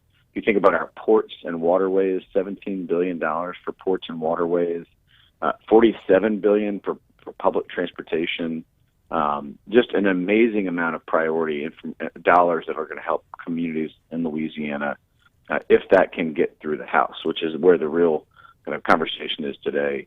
The other big thing that I think the senator has been trying to tackle is that this is different from been attacked as being kind of the Green New Deal. This is different from what's in the $3 trillion budget bill, which may be confusing, to see from the outside, but it's super important to see what is actual infrastructure and why he went to bat to try to get this bill through the process and get it over to the House so they can have this debate about what are the priorities on the House side. To us, if we want a bridge, if we want I-10 widening, if we want to continue to see the possibility for a northern bypass or additional infrastructure in Ascension and Livingston, we have to see this as one of the tools to help us pay for those things. And the nation needs it as well. We think there's just so many important things that are kind of connected to the viability of this bill. So that's why we wanted to have the senator on at 11 o'clock today. If folks want to ask him questions, join us. It's a free event. BRAC.org is our website. You go to the page for events. You'll see how to register. Would love to have folks join us, ask questions. What does this mean for the business community? Biggest hurdles on the House side, and I could be completely wrong about this, but it's just the definition of the word infrastructure. For some, that means just roads and bridges and nothing else. But for others, infrastructure can be factored in as anything from whatever human infrastructure is as well. It's the broadness or narrowness of that definition is going to be a hang-up over there, is it not? It is hopefully not going to be, and here's why it's important to see these things as different. What I just outlined, all those billions of dollars that are on hard infrastructure, are truly on real infrastructure. Yeah. A lot of what was considered, and I agree, it's kind of seems like a made-up term. The idea of calling human infrastructure, is a nuance they're trying to navigate. That is by and large in the budget bill, which is not the same instrument. And so I think it's important to say, hey, in the main infrastructure bill, there are significant amounts of hard infrastructure that are in there that do exactly what we've been wanting to see, which is investments in helping us fix up what is a kind of a dilapidated infrastructure in Louisiana. As Senator Cassidy was laying this out with all the work that he was doing on the front end, because, like you said at the beginning, he did take a leadership role in this and has been front and center. But as he was laying this out, I'm hard-pressed to believe this is a federal bill. The way Louisiana has something out of every section of it. When you're listening to it, it's like, oh my goodness, this has got to apply to everybody. How are we getting so much? Yeah, and I think because we have so much need, and we've had frankly, a senator in the fight who's trying to figure out how we make sure the things that matter to our infrastructure are covered by something in here. Mm-hmm. You can't necessarily expect them to write in, there's the $1 billion for the Lake Charles Bridge or the Baton Rouge Bridge. You've got to go and put your project together and compete to get kind of in line. But the good news is there's a much better position for Louisiana, given the fact that the legislature passed in a bipartisan fashion an increase in state level spending on transportation, mere months ago. That puts Louisiana in a great position to have matched dollars to be able to go after some of these federal programs. So I think we're in a really good position if we can just see the House get this through at the federal level. Now, there's a lot of concern about whether or not this bill is going to get tacked on to the $3.5 trillion monolith that reconciliation bill or whatever they're calling it. Do we know what's being done to prevent that from happening? No, and I think that's a better question for our congressional delegation, and we hope to hear Senator Cassidy talk about that.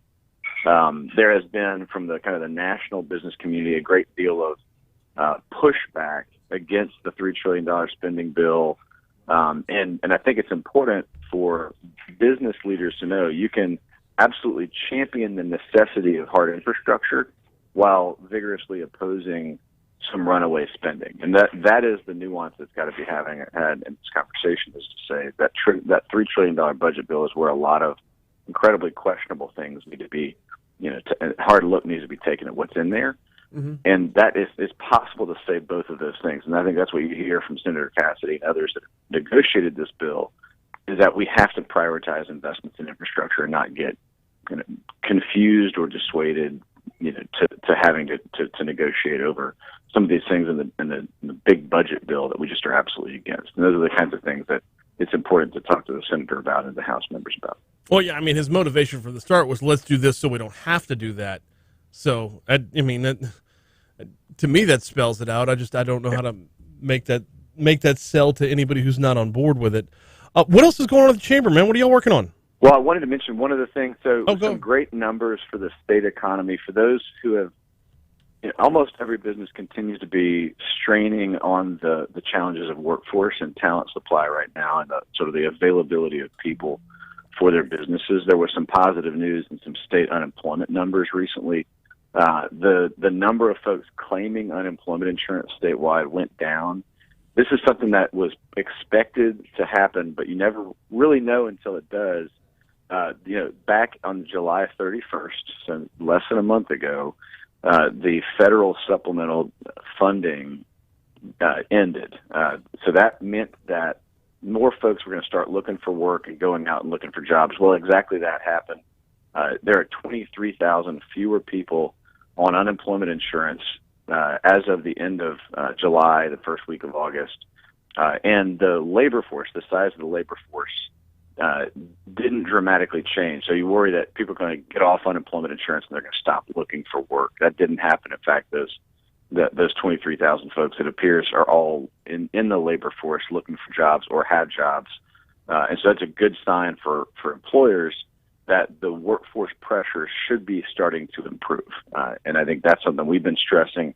We're still working on building out additional programs. Of course, for the COVID spike has created some challenges for this, but there are tons of folks looking for work. On our website, BR Works, you can go to our website and see over 150 employers with links to open positions at their companies. And so we're just continuing to push the message out to folks that are looking for jobs, that there are many great options out there, and the employers are looking for ways to continue to search. So some positive news overall on the unemployment data. Very, very much so, and that's going to continue to trend in the right direction as long as the fourth surge numbers start to trend downward as well. He is Adam Knapp, head of the Baton Rouge Area Chamber.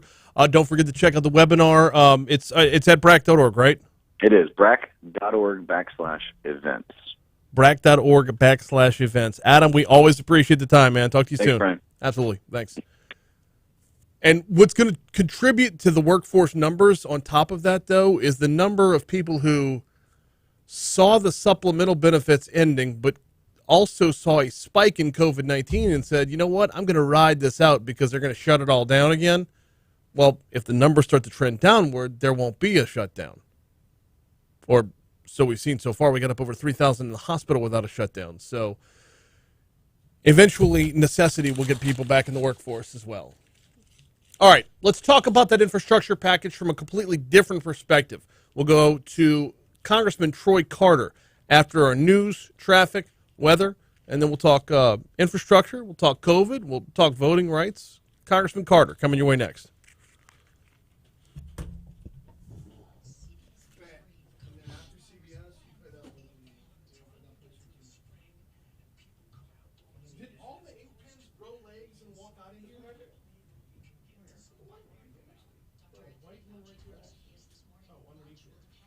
Yeah, VR soldier outreach. I have like 30 of them, and now we're down to like, I'm scrounging. And you see what I'm saying? So the break, that's where you mark it out. And then you'll save it in today's folder. And then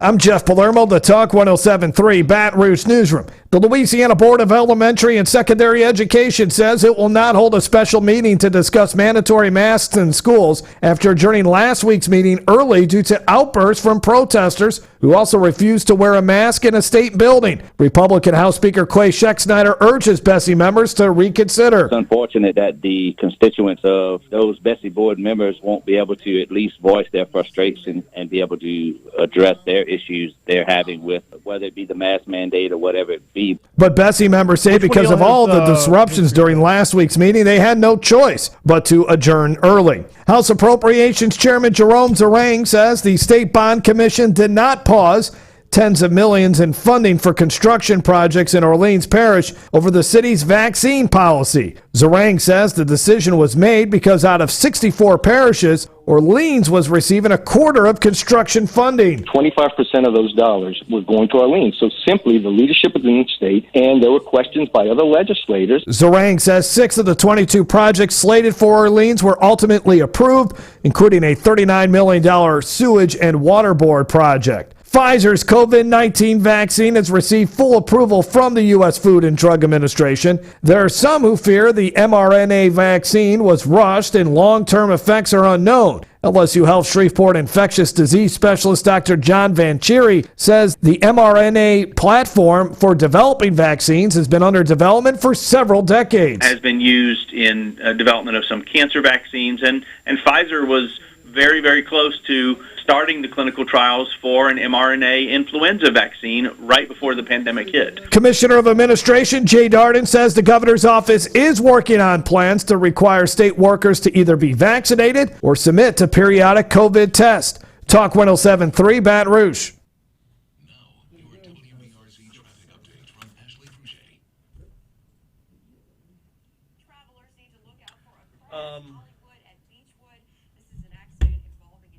Top of the hour, I'm going to have to run to the studio for a minute. Briefly, the left lane was blocked on the westbound side, and the crash is clear, but traffic is still a little slow in recovery from this. 13 minutes from the split to LA1, the slowest parts between Essen and the 10-12 merge. It's 30 minutes on I-12 Jubina Airline. While we're dealing with slow traffic here, it's nothing like yesterday morning. Much better there. And traffic on Highway 73. I know. Subtle, Ashley. Dude, I left the house early this morning. I got it at like 5:12. I pulled up in the parking lot. See an accident reported at WBRC Traffic on Twitter. Other than this report is brought to you by Shawbills, where you can get up to 107. Not right now. No. Just passenger or light truck tires. get weather pulled up in Adobe. Because you play that before you come back in with the bump. Ooh. Meet our team of attorneys at Murphy Law And then do the same thing during that interview that you did during the last one. and your decision Yeah. will be easy. You're basically doing one every segment for the rest of the show. Get to know us before you call. Main office, Baton Rouge. Download the all-new Talk 107.3 mobile app, brought to you by Gregory Ricks and Associates. Listen live, find out what you missed on demand, and even set an alarm to wake up and listen. The Talk 107.3 mobile app is brought to you by Hey, I need the last 30 seconds of the first hour, or last minute or so of the first hour. I'm going to cut a promo out of that. I remember ramping it up towards the end to where I was going to say something that was a good solid 14-second bite.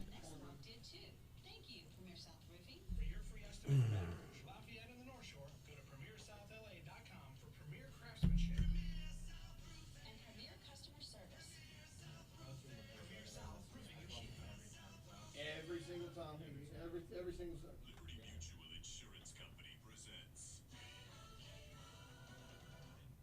And we're back with Limu, Emu, and Doug for the final question. Category is things you climb.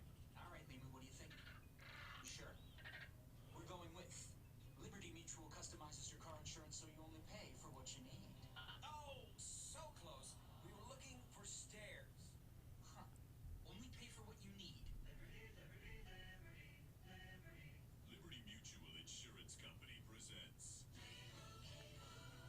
Was that back-to-back Liberty Mutual commercials?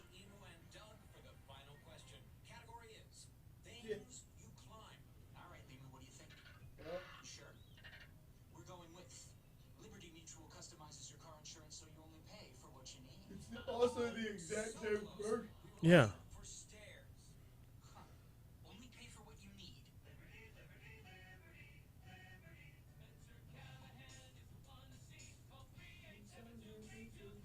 Hey there, it's Lars Larson, host of the Lars Larson Show, your source for honestly provocative talk radio, weeknights 8 to 11 on Talk 107.3, the new flavor of talk. Weather. From the WBRZ Weather Center. Another heat advisory is out for today. Just like yesterday, the morning hours will be dry with afternoon temperatures in the low 90s and the heat index climbing well into the triple digits. Most areas will reach 105 with a maximum heat index near 110 degrees. Limit your outdoor activity today. The afternoon will bring a couple of showers and storms. Areas west of Baton Rouge will be most likely to see some rain, but it's possible for the entire area. The afternoon showers and storms will pack a punch with a brief downpour, gusty winds, and frequent lightning. The rest of the week is trending a little cooler and a bit more rainy. Stay connected to WBRZ Weather on air on WBRZ.com, our apps, social media, and WBRZ Plus.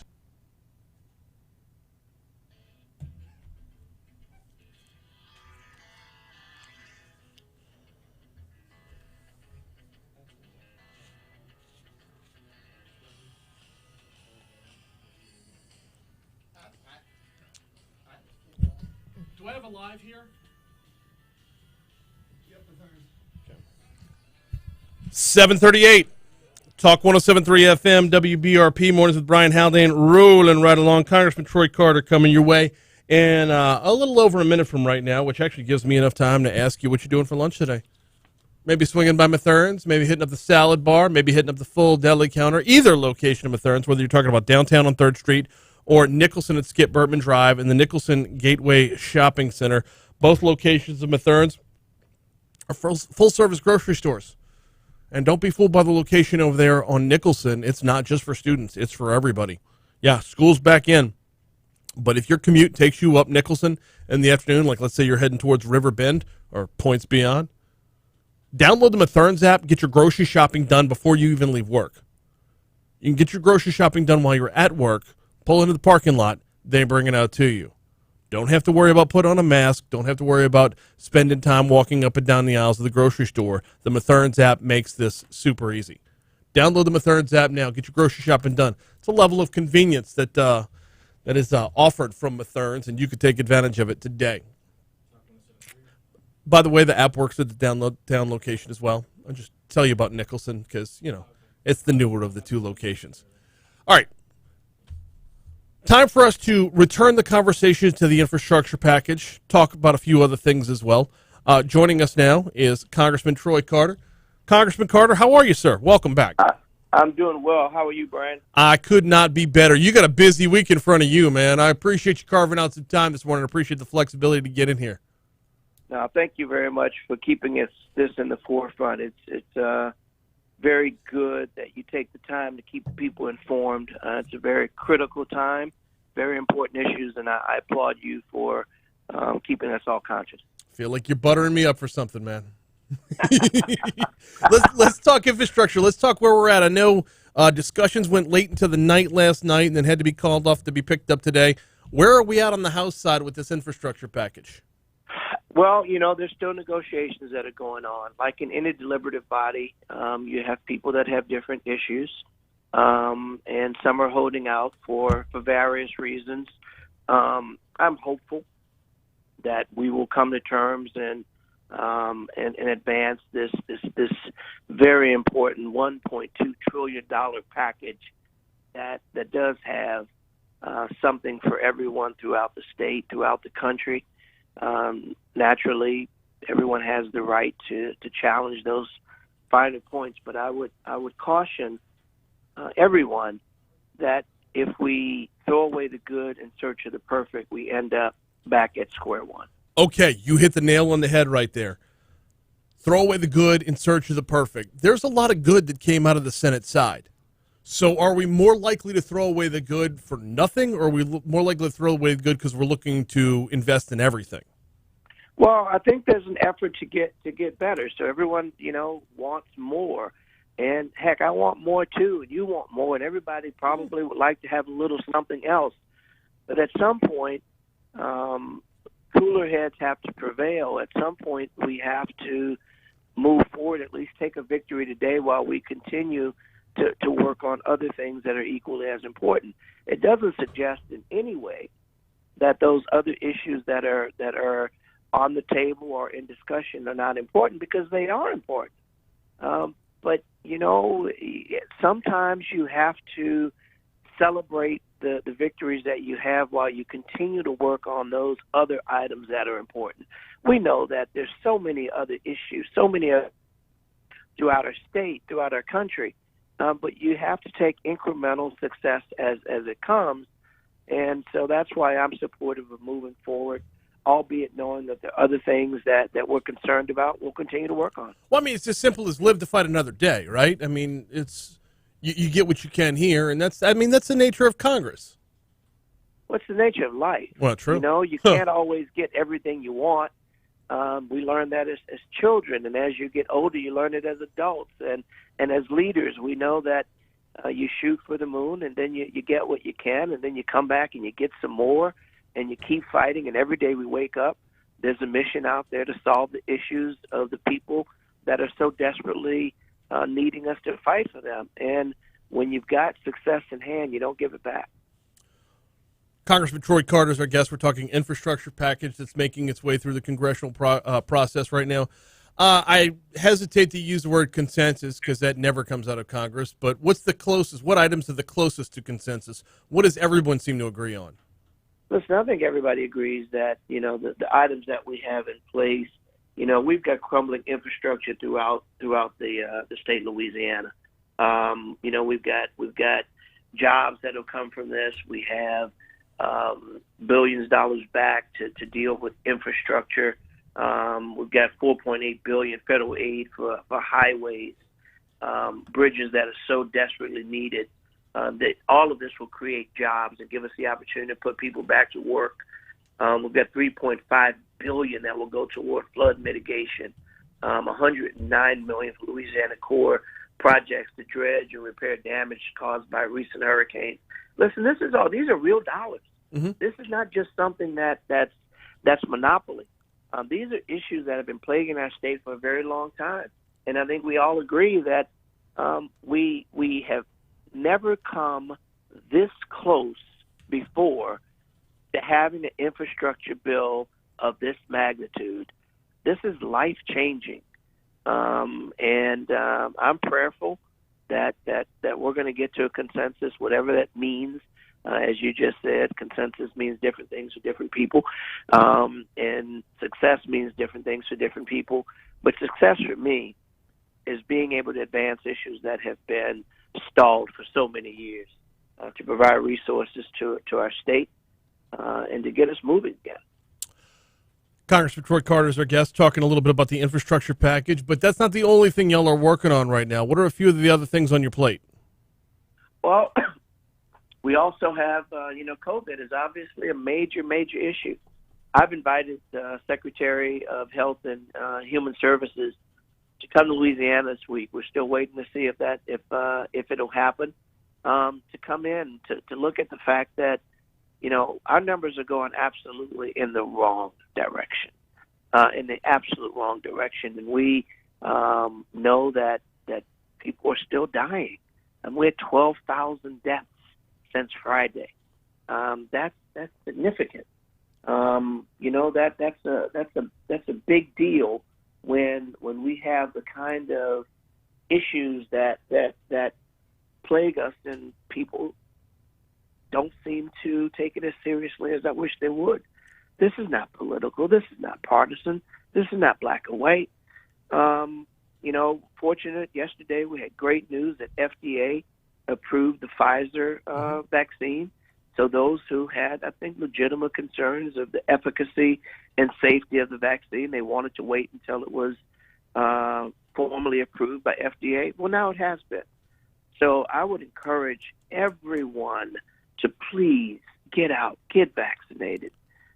We know for a fact that people that are now dying at the largest level at an alarming rate are people that have not been vaccinated. We know that people that have gotten COVID since being vaccinated have had a much less severe case, more like a cold, and they've been able to overcome it.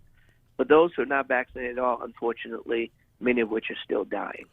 What can be done from a legislative perspective? I mean, other than just advocacy, what can be done other than, getting the word out? I mean, there's not really you can do from a voting perspective. No, there's not. Unfortunately, we can't.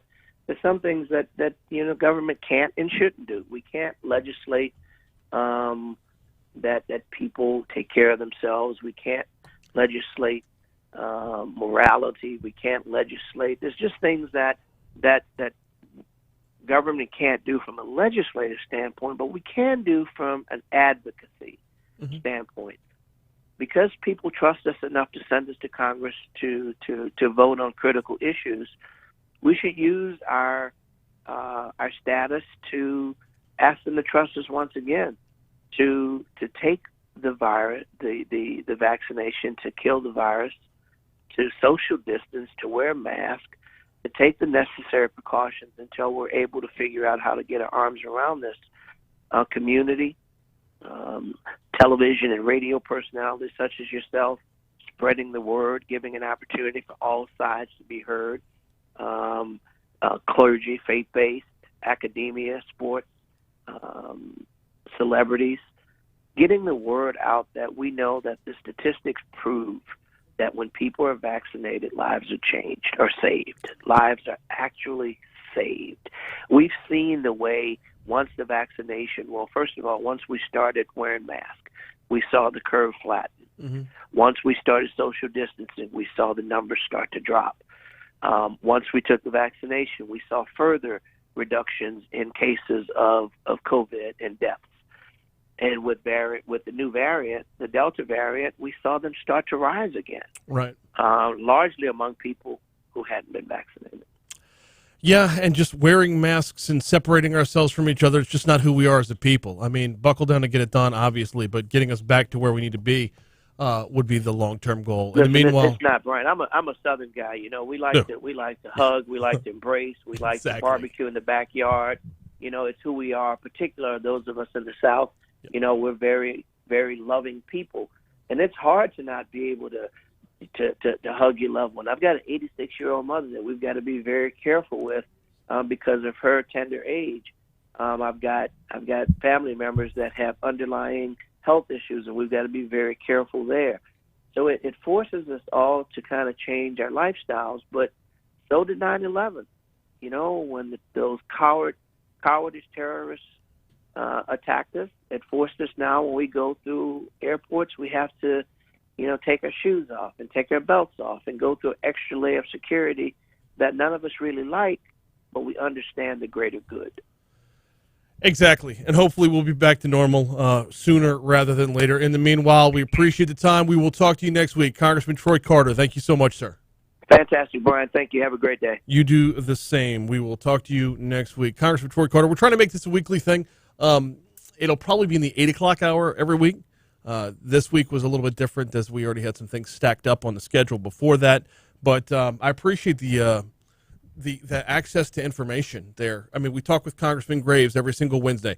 The 6th district is Baton Rouge, right? Well, Congressman Carter represents the 2nd district. A good chunk of our listening area falls into there. So I appreciate him wanting to come on and share his thoughts on infrastructure. Definitely a different perspective, but one that is worth hearing.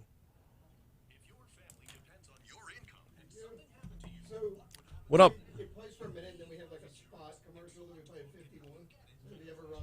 So, yeah, that happens from time to time. Contractually, we have to clear the spot. If I don't clear the report, that's on me, but, yeah. What up, dude? Oh! Look at here. I was just look at that. It is a magnet? Oh, the magnet's at the top. I was feeling in the bottom. I like it. I like it. And when he calls you, just like Tom Sawyer and Henry, It's all plastic. when he calls you, all of a sudden, And then I gave you, I don't know if you had any more cards. On my desk, sure. And then this right here, I gave you a couple of them. It's a VIP membership card. You scan it to the back. You get a little discounts throughout town, all over town. How so? You get your little app on your phone. You get all kinds of discounts and stuff like that. MyClubPerks.com. All right, cool. And then, go to your own service with my stuff. Oh, I like that a lot. So I rotate through coffee mugs all the time. Oh, It's my cheap version of Yeti. I call them a not Yeti. Yeah, you'll typically see those pop up right before you come back into break. Just let him know, hey, this segment at some point. And I was going to talk to you. Whatever spot. He's almost done. I think he's only got one left. You should see BR matches. Well, I mean, that would be like a sponsored segment sort of thing. I don't know what that looks like. I mean, I don't know something we can do. Probably runs around $1,600 a month. We can include an ad schedule within that. So I was thinking if I did like a whatever segment, this weekend we're gonna say this. So, like Medical Monday? Yeah, something like that. No, I get that, but I just curious. Yeah, we could set something up for sure. Maybe if it's not every week, maybe it's, you know. Well, I mean, I certainly already call you whenever there's headlines to be talked about, but kill the mic for a second, Jake.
The story was pretty interesting, but I went back and looked at some of the numbers for us.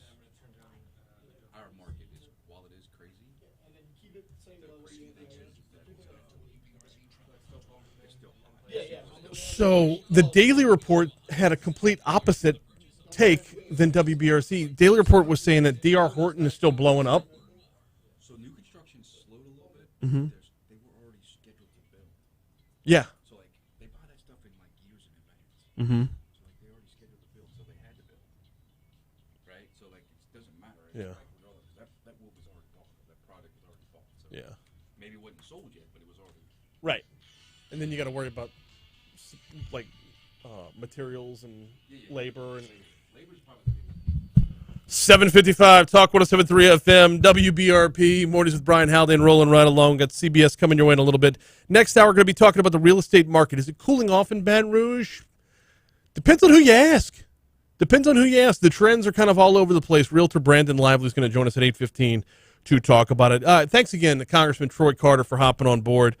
Ray says Ray says on YouTube, which by the way, we're on YouTube Live every day. Hop in, subscribe, and feel free to comment throughout. He says, Troy Carter, these are real dollars. They are my tax dollars. It is quite the differing perspective to hear from Congressman Graves and hear from Troy Carter. It is all the perspectives, of course, are welcome here, and we want to have the discussion along the way. But I hear you loud and clear, Ray. They are. And keep in mind, this is all amidst a pandemic that more than $7 trillion has already been passed in relief for the pandemic. And can't separate that. You can't look at like just the 1.2 trillion in a vacuum. It's got to be within the scope of here's what was spent on everything else. I hate this argument so much because it just normally doesn't apply. But I think here's a very apt opportunity to say, think of it like your household budget. You don't spend on something new until you've paid off what you've already bought. Dave Ramsey, 1-4, right here on Talk 107.3 FM. Time for the outside in. Let's get it.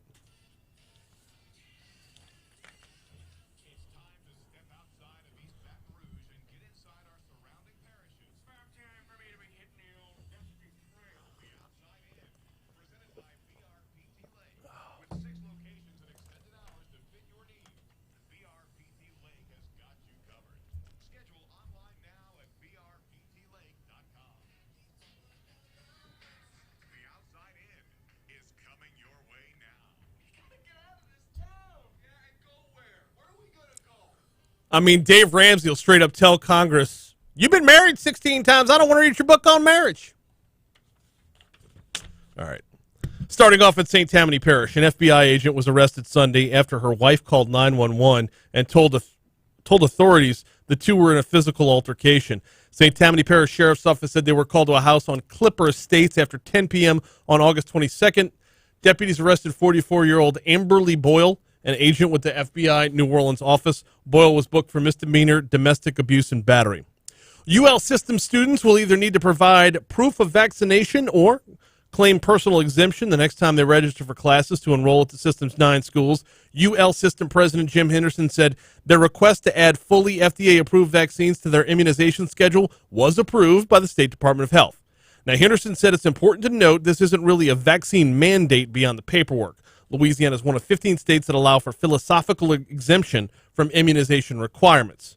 Quote, it requires a student to either submit the proof of immunization, a doctor's note that says immunization is medically contraindicated, or a written dissent. Henderson said they can't force students to take the vaccine, but he hopes full FDA approval will push more of them off the fence.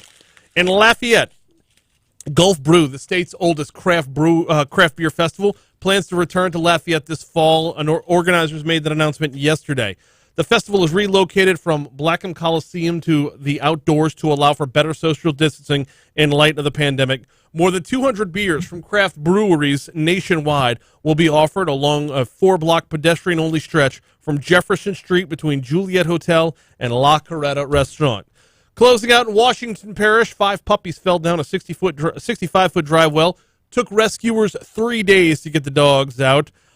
6 people from the Humane Society of Louisiana, Franklin fire deputies, and Washington Parish Sheriff's deputies all worked to rescue the puppies.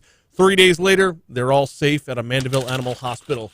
That is the Outside In, presented by BRPTLake.com. BRPTLake.com. Get back to being your best you by thinking physical therapy at BRPT Lake.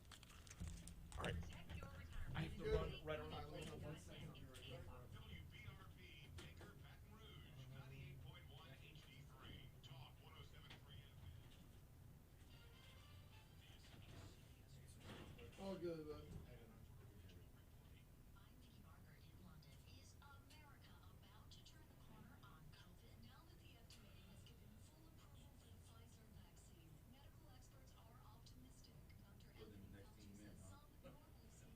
Yeah.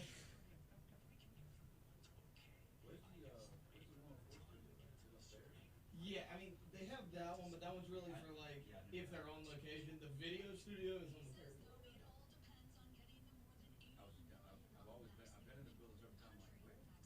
Yeah, the video one's upstairs. It's basically upstairs on the third floor already.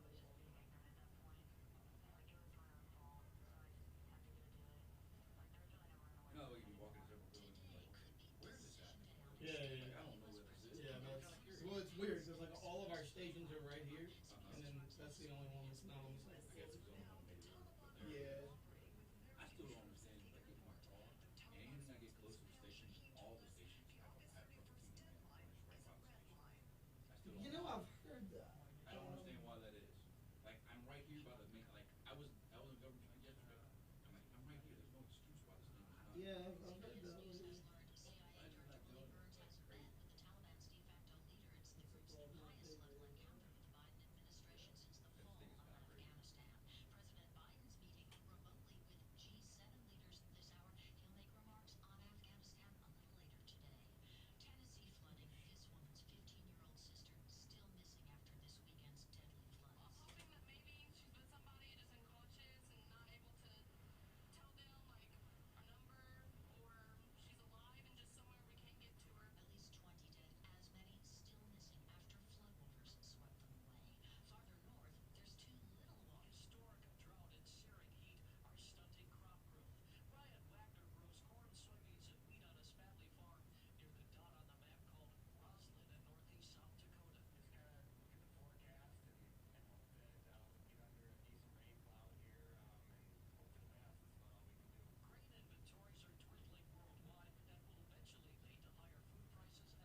8:05, Talk 107.3 FM, WBRP. Brian Haldane running into studio like a madman. Yep, ran downstairs, thought I had more time than I had.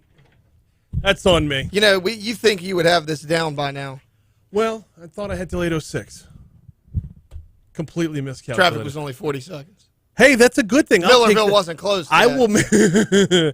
will make that trade all day long. I will be late in order for traffic to be shorter all day long. Hey, coming up this hour, we're talking real estate in our next segment. Realtor Brandon Lively is going to be in studio. We're also talking at 8:40 with author David Loyn. David Loyn wrote a book called The Long War. It is about our relationship in Afghanistan, the war in Afghanistan, and basically how we got to where we are today. That's still to come later this hour. Right now, though, is the part of the show where Taylor takes us back in time. It's This Day in History.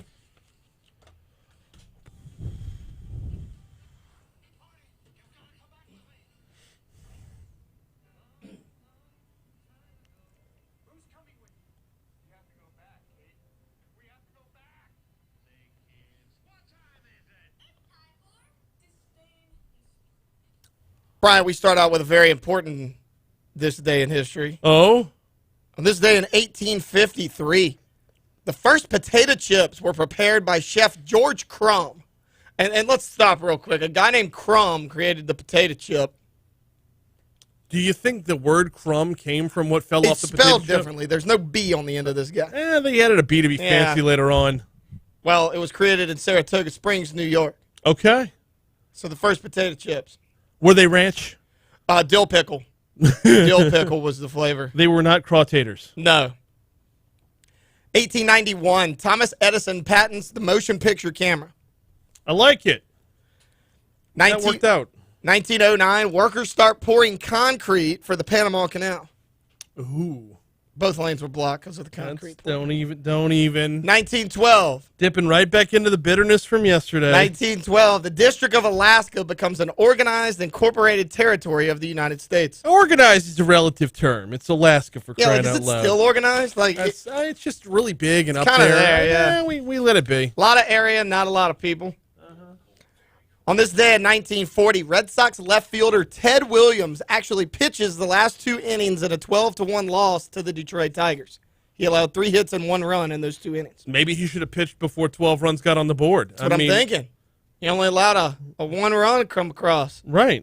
1983, Cincinnati Red Pete Rose ends his consecutive games played streak at 745. That will not be Could you imagine if Anthony Davis had the durability of a guy like Pete Rose? No. What his career would have been. No. I mean, we're not the most 8 games. I mean, Anthony Davis has played as like 6. I will gladly make an Anthony Davis comparison the next time you mention Pete Rose today. All right. Well, here we go. 1989, Pete Rose is suspended from baseball for life for gambling. That's darn right. And then he was unavailable, a lot like Anthony Davis. 1991, Mikhail Gorbachev resigns as the head of the USSR Communist Party. Okay. 1992, Hurricane Andrew hits South Florida, making landfall at Elliott Key.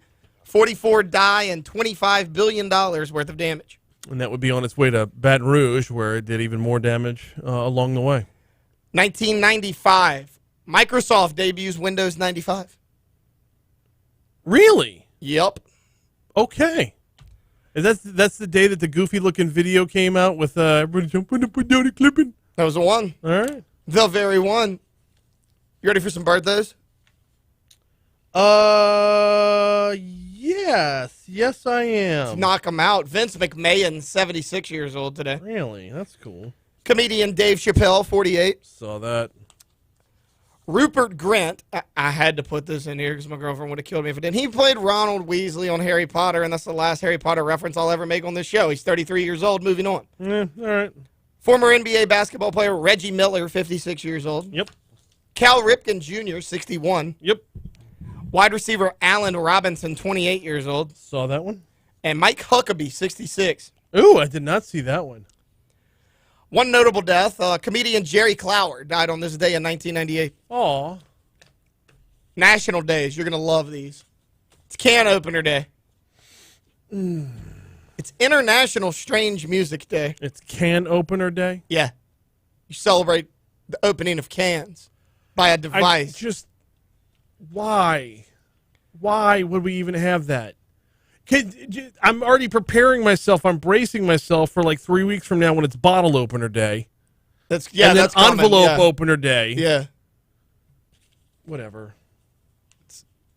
It's also International Strange Music Day. Okay. Knife Day. Wait, what does that mean? You celebrate strange music internationally. Strange music how?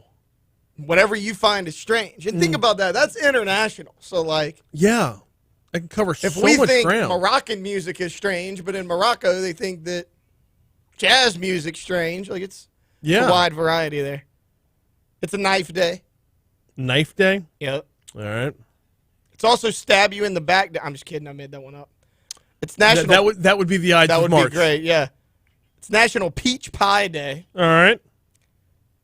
Here, this one's near and dear to me. It's National Waffle Day. That's a winner. I can get on board with National Waffle I Day. gotta go visit my people at Waffle House today. Let them know. Mm-hmm. It's also National Waffle Iron Day because they had to be together. Sure. Here's one for you. It's Pluto Demoted Day. Oh, that's a sad day. I know, man. You don't just demote Pluto. Picking on the little guy.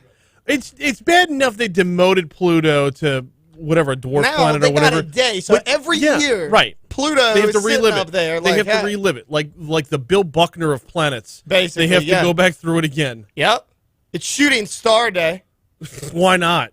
Which it should be Shooting Star Night, but well, that's a darn good point. Yeah, I'm not gonna see that shooting star during the day. Yeah, best of luck with that. And it's Weather Complaint Day. There's plenty of those. I mean, so what? We're at 82 right now, on our way up to 94 with a 50-50 shot at rain. I'll find so much to complain about with the weather today. There's endless possibilities. Yeah. Well, that is your this day in history, Brandon. I greatly appreciate it. You go enjoy a waffle. On National Waffle Day. Tall stack at Waffle House. They give me the special in there since I'm part owner, you know? Mm-hmm. It's going to be a good day in Walker. Owner or just franchisee? Franchisee. There you go. Yeah. I like to put myself on a higher pedestal than I deserve sometimes. That Walker Waffle House clout. Yeah.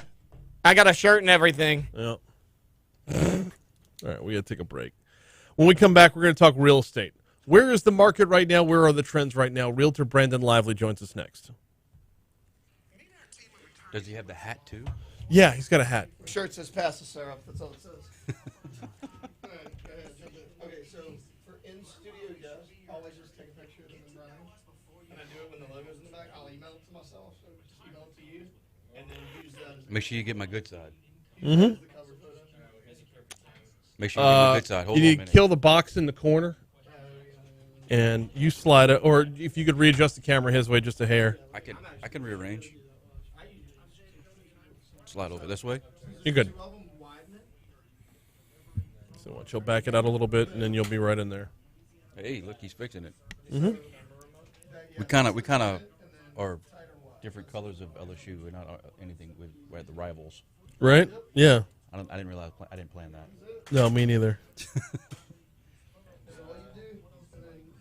What you think about new logo? That's pretty cool. I do like it. Yeah, I like it. I signed my own documents with it. I stamp it on. Nice. So this story was very interesting. This, yeah.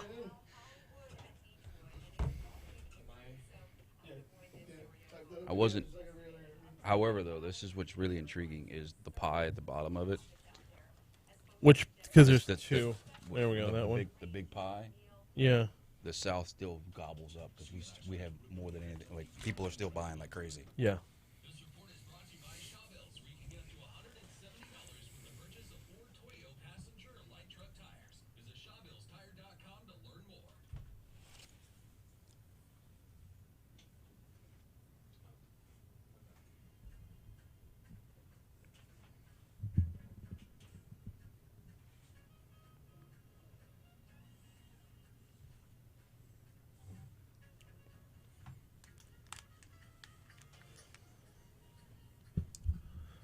8:15, Talk 107.3 FM, WBRP, Hour 3 in Mornings with Brian Haldane, rolling right along. So the story from the Associated Press reads, sales of previously occupied U.S. homes rose for the second consecutive month in July, though only modestly from a year ago, suggesting the red-hot housing market may be cooling a little.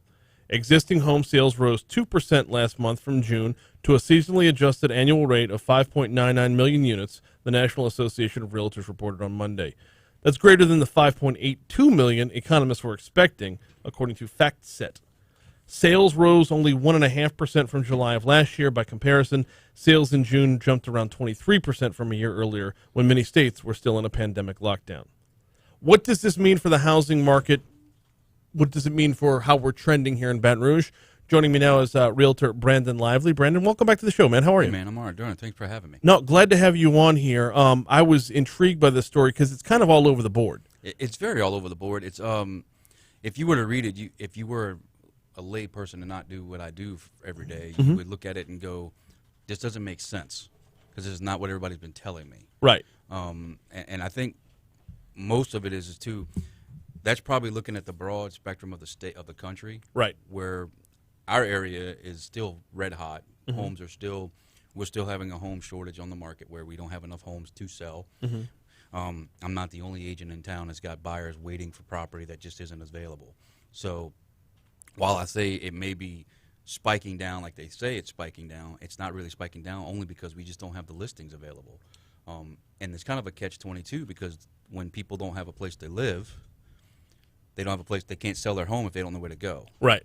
Normally it's the opposite where there's so many homes on the market, they have a plethora of choices, and now they can just kind of pick and choose and then go, okay, then we can worry about putting our house on the market because it'll know it'll sell. So we're talking about previously occupied homes, so not new construction. Correct. Is that where the trends are right now, to not build new? Well, so it's kind of misleading because new construction, while there is new construction being built, new construction is being sold every day, not at the level it was at one point, only because they, like a lot of places, are having shortages of people who can build these houses. Well, so like last year, the homes where a lot more new construction was sold or completed, and maybe then sold, but right now they still don't have enough to build the property. So it's kind of a catch-22 where if you can't build it, you can't sell it. Right. Or you can sell it, but you can't build it, and then you still have people waiting 9 months for their home to finish. So this would affect developers more than it would affect just regular folks who wanted to build their own house. Correct.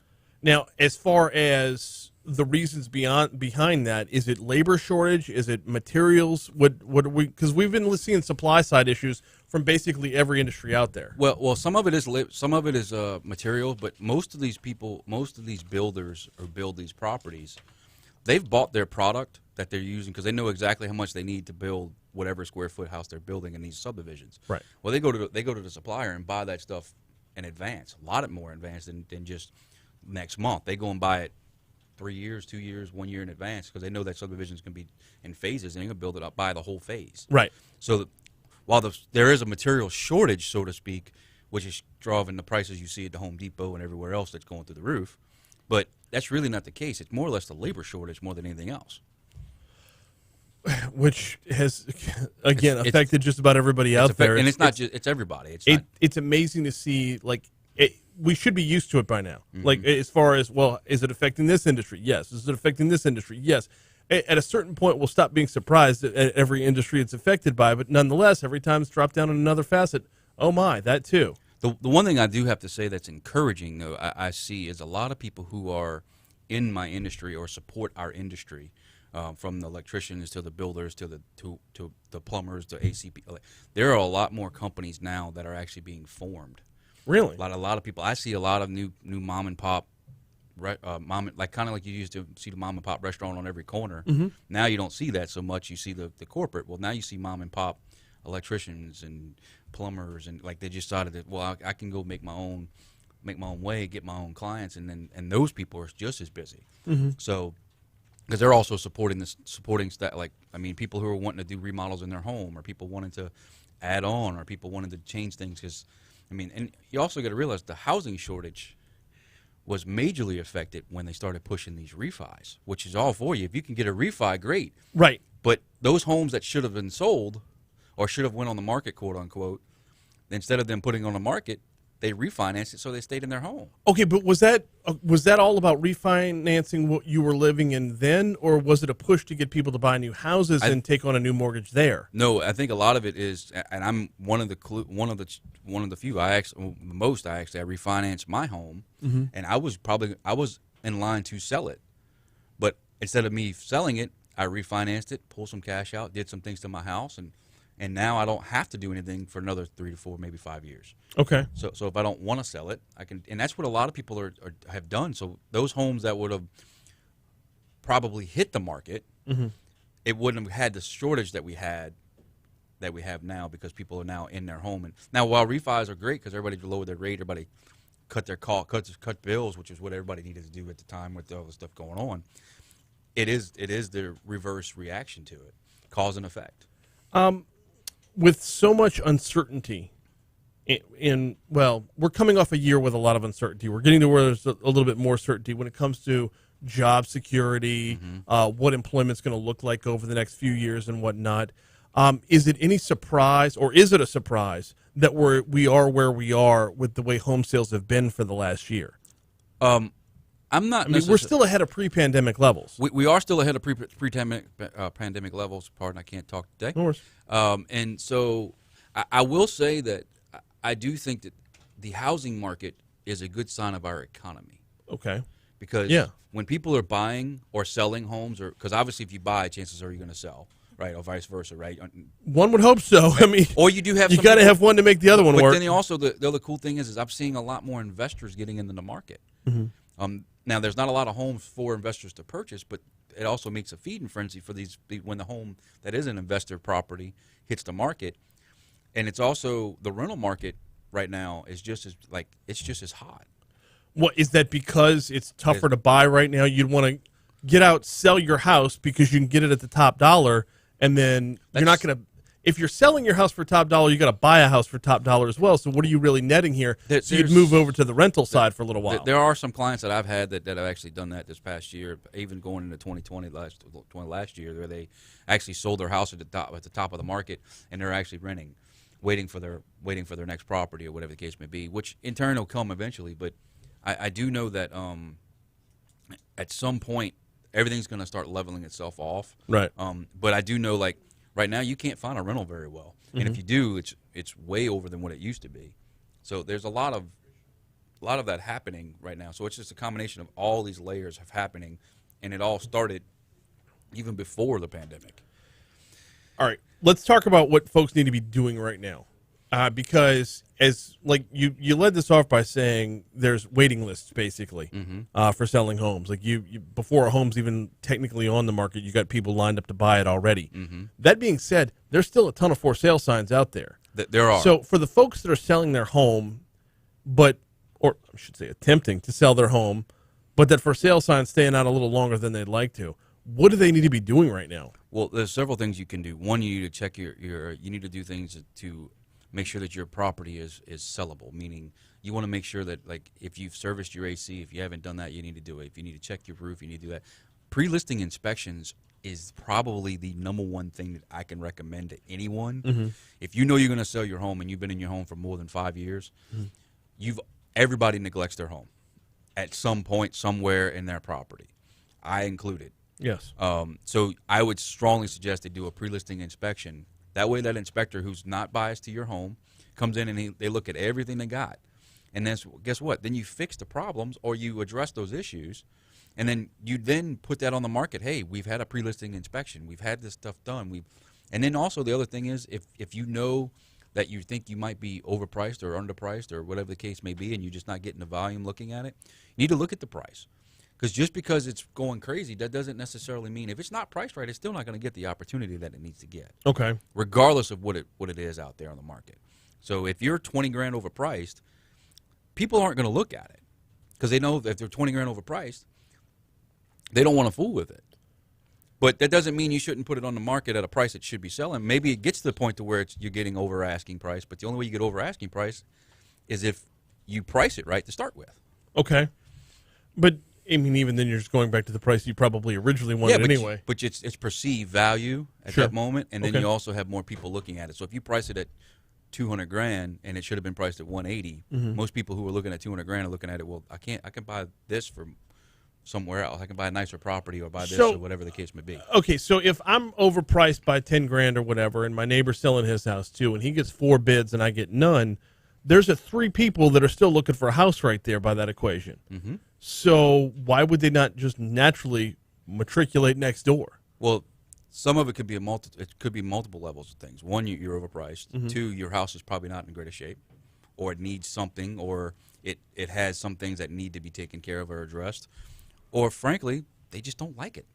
Okay. I mean, people just, I mean, people buy things. When I see people who buy a house and it's not my taste, but they love it, great, right? But it's the same thing as if it's the opposite. I have a house, my own personal house. Some people may not like that taste. Right. Right. So it is part of it. If you're spending any kind of amount of money on a home, because all homes are expensive. I don't care what price point you buy at. Right. Because it's a lot of money. It's a lot of investment. If you're going to be buying a home and spending any kind of amount of money, you're going to be picky at some point. Let's talk about those buyers for just a second and that level of pickiness. This market right now does not afford that. This market right now says you gotta make your offer, you gotta blow the offer out of the water and beat somebody else to the punch. Does that, I don't want to put it through a buyer's remorse lens, but does that put people in a spot where they're jumping into a house that they might not want long term?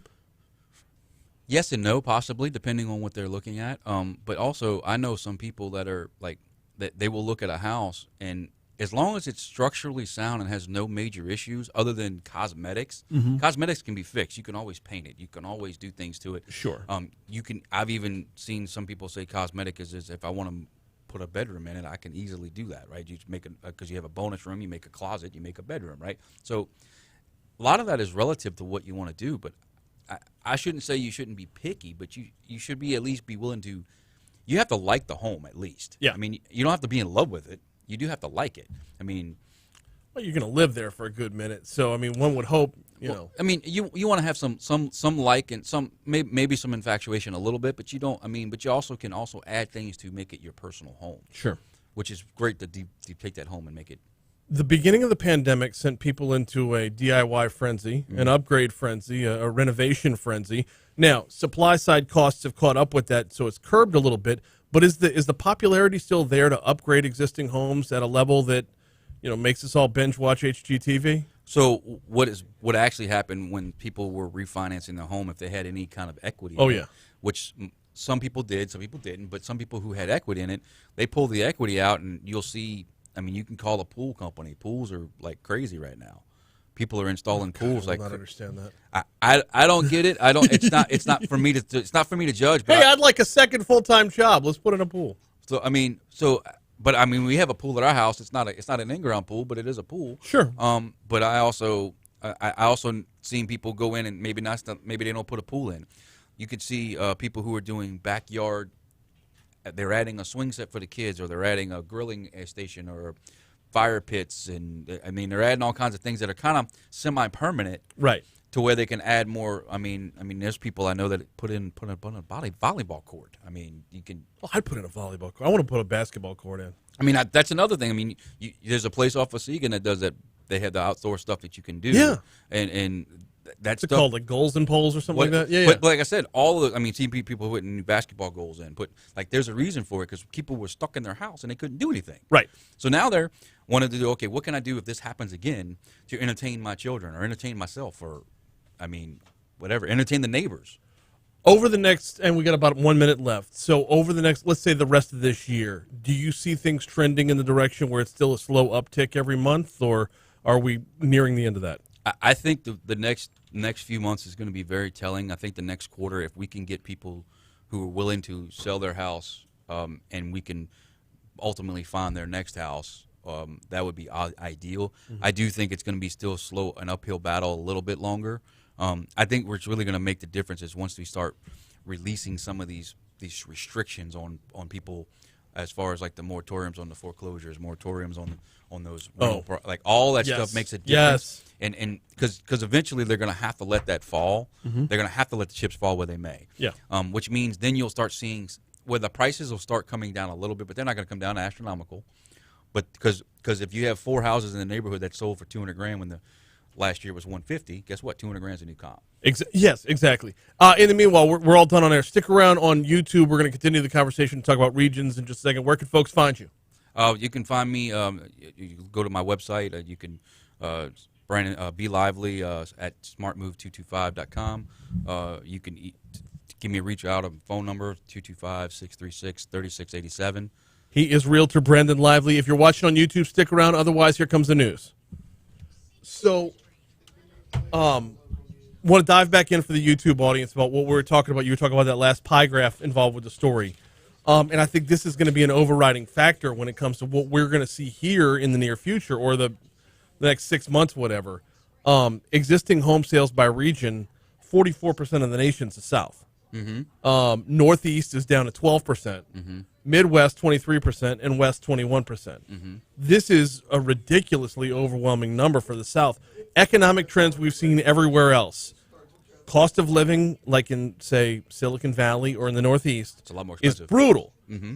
Meanwhile, mobility is key. Mm-hmm. Being able to work remotely is key, and that has done nothing but serve the Southeast to I mean, it's like it was built for us. So I have a client that is he was on a road. He was an insurance adjuster going to people's houses doing the insurance adjusting. Well, now they're doing all that remotely. They don't come to your house anymore. Mm-hmm. And what he's done is he's like, I can work from anywhere. So he's in talks. We're probably thinking about putting his house on the market. He wants to go where his family is, which is all in Savannah and that area. Which okay, because he can do his work from anywhere. Yeah. So those are the things, and that's what you see in a lot of people moving. And you also, not to shortchange it, there are companies that are taking this time now to move their employees around the country. Mm-hmm. Meaning Shell or all these people who do these transfers of things. There are a lot of people who have been transferred out, moving from Texas, moving from Florida, moving to this way, moving to Texas or moving to whatever. So that is happening. And part of it is those companies are taking time because they don't have to have them in their building, so they can just move them. Yeah. So. And the beauty part of that, from a buyer's or seller standpoint, is the company handles it. So Exactly. anything, look, this is going to sound sad to say, but anything personal attached to your house, if you're personally attached to your house and you overvalue your house because of your swing set. Yeah, well, yeah. I mean, the time spent there, the memories built, they're all worth something else. They're not worth anything to the buyer. Mm-hmm. And if your company's like, we'll sell the house for you, you just get to move in. Mm-hmm. It's so much like you just wash all that away. Yeah, it's one of the things I try to tell my sellers. You have to depersonalize your home. Mm-hmm. It's difficult, though. It is difficult. Like, take those pictures down that you know you didn't have, that you needed, that aren't in the hallway anywhere. You also need to pack them anyway because you got to take them to your new home. Sure. And the moment they want to sell their house, I tell them this is a house. This is not your home anymore. Right. So you need to depersonalize it. Your new home is going to be your home. Right. Right. So we need to go find it. But by depersonalizing that home, it's going to save you a lot of headaches, save you a lot of time. Now, it's kind of hard when you got somebody, like, I mean, I'm selling a house right now that's under contract that is, they raised their kids in it, and they've had it for 35 years. Well, that's hard to depersonalize. Yeah. It really is, and I get it. I mean, he was walking in the backyard saying, hey, the tree, this is the tree that kids climb for years. Yeah, we're going to run into that one day. I mean, we're in our house for a decade now. It's just, our oldest is 13, going to be 14 next month. Mm-hmm. Like, I mean, we had trouble in selling our first house. You won't now. No. Well, and here's another question for you, and we got about 3 minutes before I got to dive back into the next thing. Are we done with the flood revamp, like the number of houses that were gutted, I think restored, and then put back out on the market? The number of people who came into town to flip.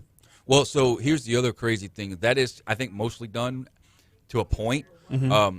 But I do know that that people who are coming in right now are they're still asking the question, did this house flood? Yeah. Which is still a legitimate question because we're not that far removed from it. No, we're not, but at the same time, though. But we also just had a flood event earlier this year. Where different areas flooded than in 2016. That never flooded before. Right. And it was really, really crazy how that happened. So yeah. That's also still, once you have another event, it starts to trigger that mind again. And Yeah, you're not just subject to the current event. You're subject to the previous events as well. To say, did you flood here, or here? Either way you break it down, Yes. it's going to be an area of concern. Yeah, we flooded house in Old Jefferson. Took on 4 feet of water in 2016, and that's the house we had trouble parting with. But the first time around, we decided to rent it out instead. Well, after we flooded, we just got it and sold it as is, and made our money back. Cashed out, net zero there, but I mean, we weren't losers to be sure. And but watching the number of people that would come into the neighborhood, and it took a good 3 years before all those houses were sold off, flipped, redone, and then put back out on the market again. So I'm curious as to, like, region wide, if we're done with that. I don't know if we're 100% done with it, but we're better. We're closer than what we were. Yeah. Only because there are pockets of not necessarily just Baton Rouge, other areas that flooded in that same event. Yeah. That have not been touched. Kind of like Katrina. Amazing to me. You go to Katrina, look at the New Orleans East area. I mean, there are parts of that never have been touched. Yeah. At a certain point, you'd be like, just knock it down. I mean, exactly. But what owner's going to take that hit? You know? The government needs to take the hit. Well, they did that after Katrina with a number of properties. Properties that they deemed were going to be underwater no matter what. Yeah, they did that with a number of properties. They turned them into parks. Yeah. Yeah, which is stupid, but that's a whole other thing. That's the government. Anyway, yeah, I appreciate you coming in, man. Thanks so much. Appreciate it. All Thank right. you. Talk to y'all soon. Yes, sir. You too, Brandon. We'll get together. We'll figure. We got you.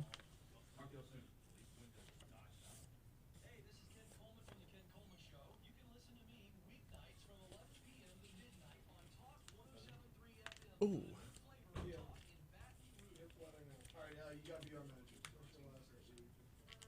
No complete collision? I'm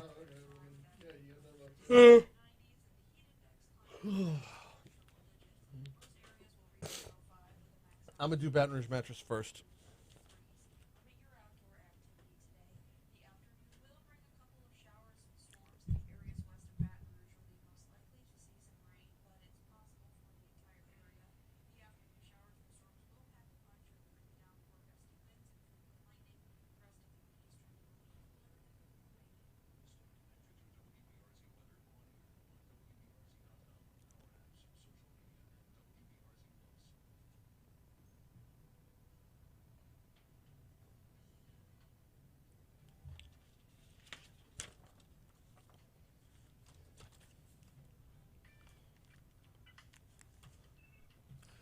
.838 Talk 107.3 FM WBRP. Author David Loyn set to join us in just a couple minutes. He's the author of The Long War, the inside story of America and Afghanistan since 9/11. I mean, we're 20 years in. This is a long road to get to where we are right now. How did we get here, and what are we looking at in the near future? Author David Loyn set to join us in about a minute and a half from right now. Hey, want to tell you about the folks over at the Baton Rouge Mattress Outlet. Labor Day sales are on the way.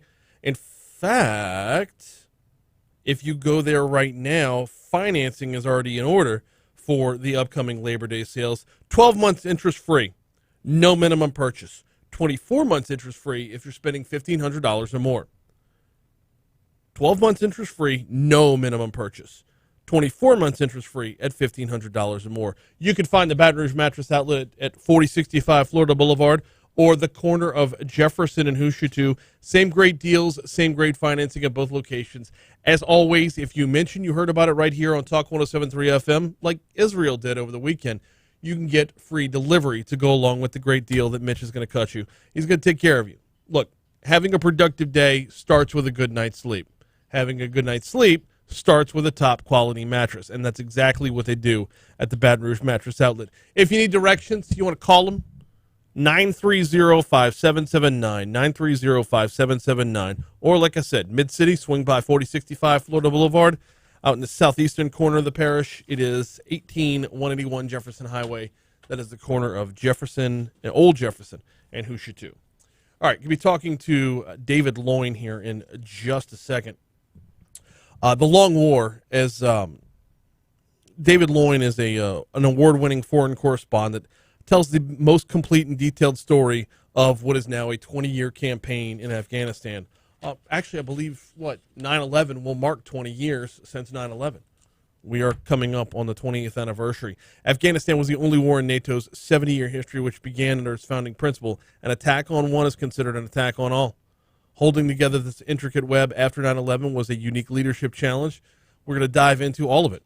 And, we'll dive into a little bit about what went wrong in Afghanistan as well, as David Loyn joins us in just a second. So I've been looking forward to this. What's the fallout going to be? What are we looking at in the near future?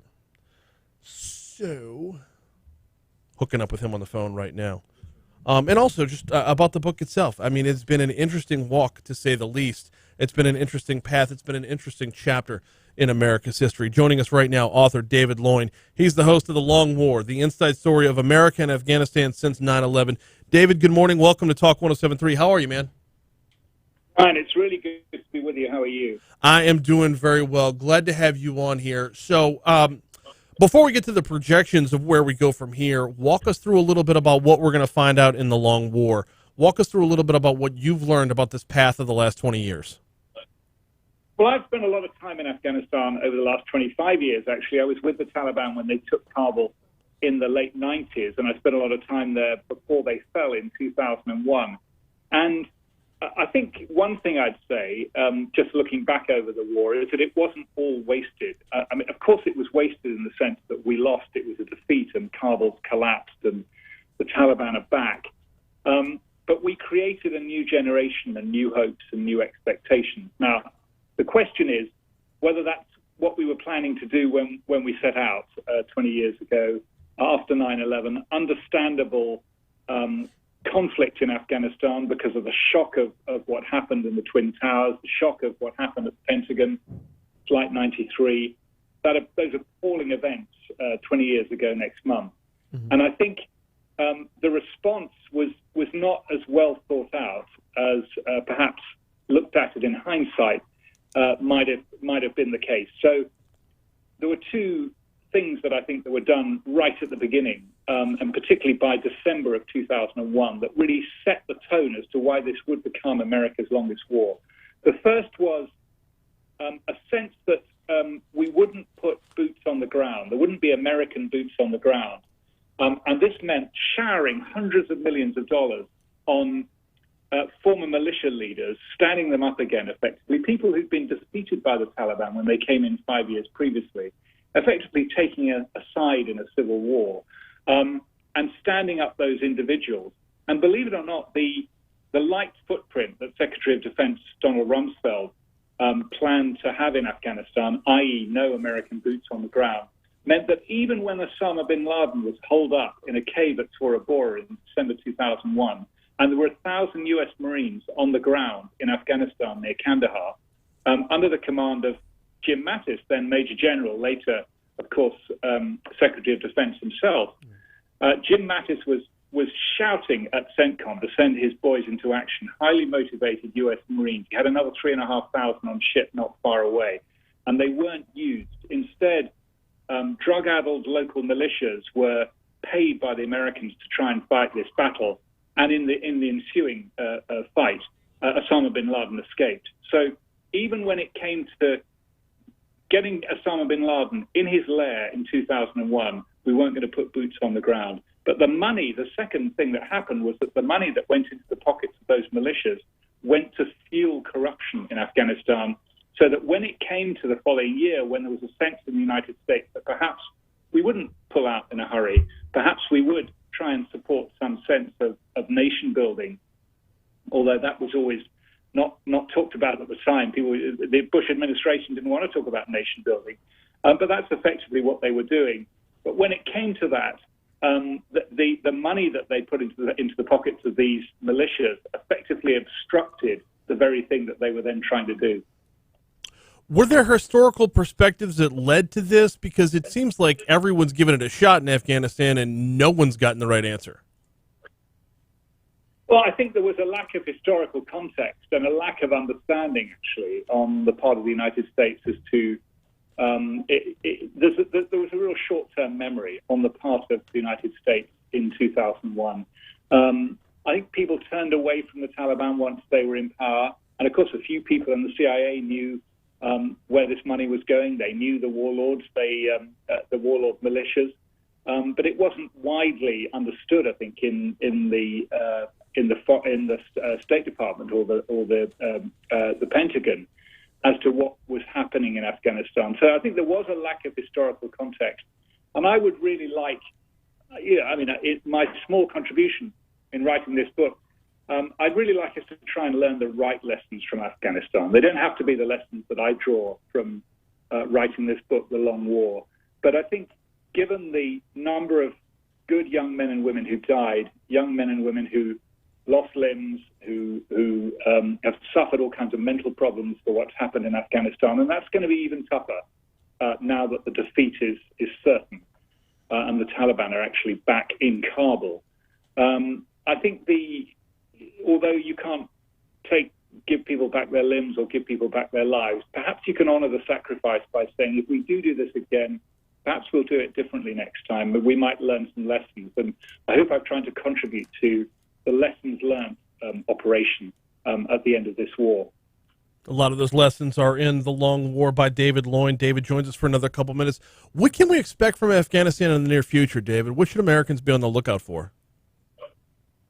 Well, I think there's potentially going to be another civil war. There is still one province holding out against the Taliban at the legendary place called Panjshir in northeast of Kabul, which held out against, it's legendary because it held out against the Russians and it held out against the Taliban in the late 1990s when they were in power last. And the son of the guerrilla commander who was killed 2 days before 9/11, Ahmad Shah Massoud, his son, Ahmad Massoud, has raised the flag of resistance in the Panjshir, and he's joined by the country's vice president until last week, Amrullah Saleh, who's a serious fighter. He was a commander in the past and an intelligence chief 20 years ago, and actually very close to the CIA back then. And they've raised the flag of resistance. So I think there's going to be one question for the United States as to whether supporting that resistance is something that your government will want to do. But there's also going to be another big challenge, which is if Joe Biden doesn't extend the deadline for pulling people out in the next few days, there could be upwards of 5,000 U.S. citizens still in Afghanistan. And then, of course, you have a potential hostage situation, which would make it far more difficult to operate any kind of military operation there again. Yeah, that would be a nightmare scenario, to say the least. In the meanwhile, the book is called The Long War, The Inside Story of America and Afghanistan Since 9/11. David Loyn, with more than 30 years' experience as an award-winning foreign correspondent from the BBC. David, we really appreciate the time this morning, man. We'll hopefully dive into this book and get a good read out of it. Brian, it's really good to talk to you. Thanks for your interest. Absolutely, man. Appreciate it. He is David Loyn, the author of The Long War. This is look. It's a story that has anyone ever gotten it right? I mean, what was the Tom Hanks movie? Charlie Wilson's War. Talked about how the U.S. helped Afghanistan versus Russia, and how that one went south on the back end of it, which led us up to where we were over the course of the next 20 years, leading us up to 9/11. Just the historical missteps every time out there. It seems like every answer was a wrong answer. Hey, we got Your Money Now coming your way in just a second. On the back end of Your Money Now, we are going to have one more segment to go, probably recapping our top story, which was that the FDA has fully approved the Pfizer vaccine. It's got a new name now, which is weird because it's been the Pfizer vaccine since it's been released, so now we got to learn a new name for it. But the FDA held a media call yesterday, which we had that audio earlier in the show. We'll probably revisit one or two of those cuts in our closing segment before we get out of here. Preview for tomorrow. Attorney Franz Borghardt's going to be on for Legally Served at 6:35. Also, Congressman Garrett Graves is going to bring us up to speed. Congressman Graves is hard at it, making sure the right dollars are being spent in the right places, or the right dollars are being written in to be spent in the right places on the infrastructure package. I'm looking forward to hearing from the congressman tomorrow on that. All right, let's get you to Your Money Now. Then we'll take one more check of traffic. Then we'll close it out next on Talk 107.3. Killing the game, Jake. Killing the game, dude.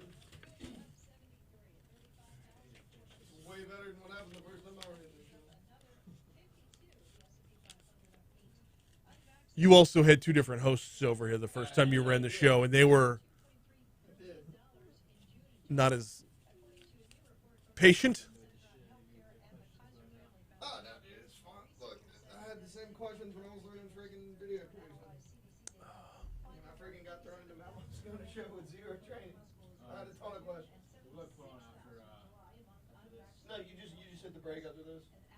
The only thing you play back to back is the CBS and the local news at the 31. Hey, can you grab Dr. Woodstock, cut one, whatever her name was, Woodcock? You already got it? Woodcock.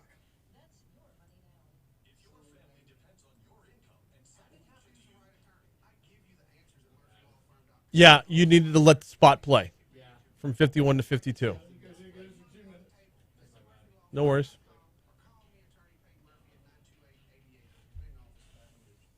Are you kidding me? Kill my mic for a second. Kill his mic. Kill his mic. Nope, it's already off. Still over.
I'm good to go, man. I'm gonna get with Kate said he thinks he can. He has like the imaging and all that for Tiger's Hunt. So I'm gonna get with him when he's done with whatever. See like just where I'm sure it's in a folder. All the other crap's in a folder. And then he talked to you Friday about scoreboard. Yep. Good. Same thing. Good to go there. Good to go there. Okay. Sure. Anything else? Need anything else? Yeah, I'm good to go right now.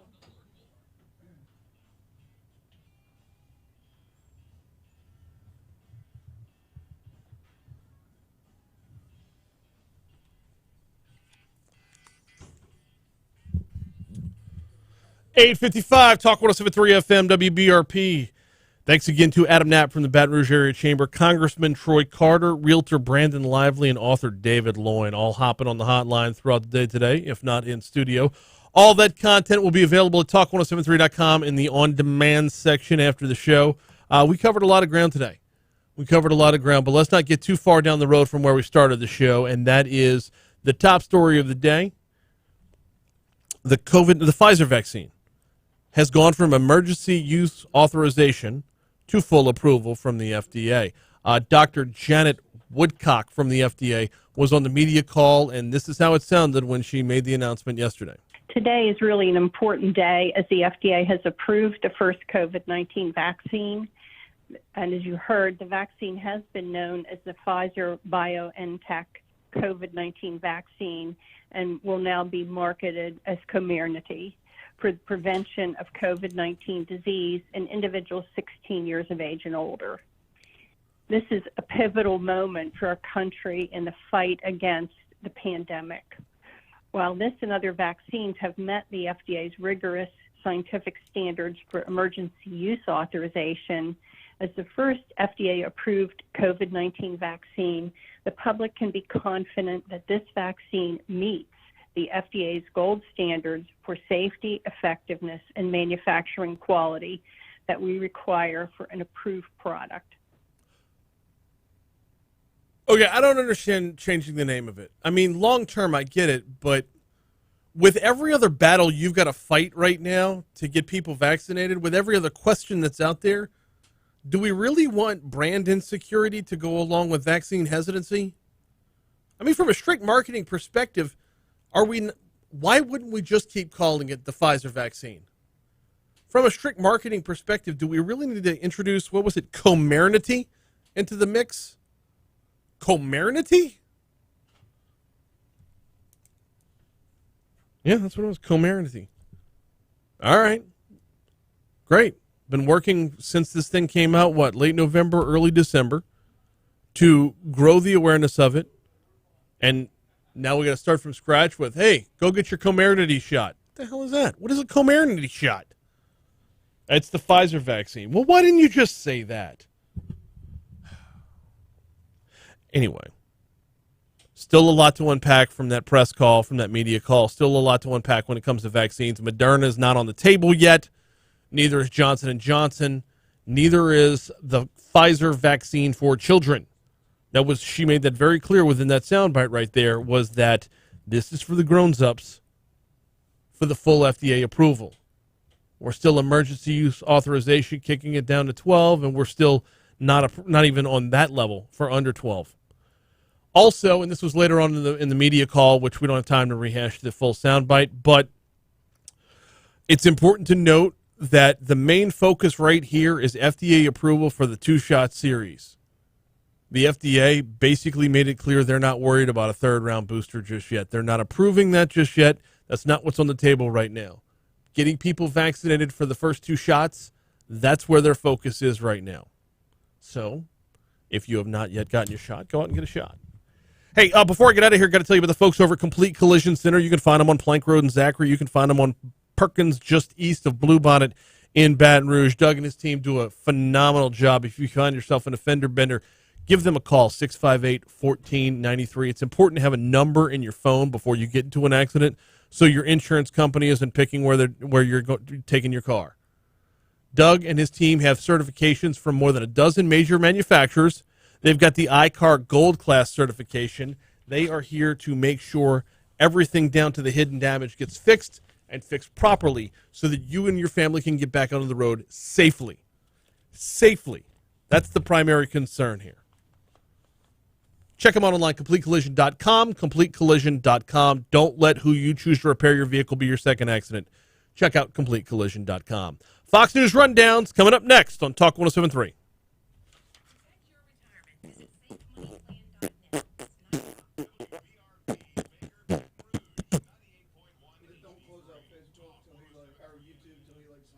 I'm basically signing off right now. YouTube, thank y'all so much for hanging out today. I've got a couple surprises possibly in the works for tomorrow. Franz is on. The congressman is on. So we will see you tomorrow. Talk to you later. Bye.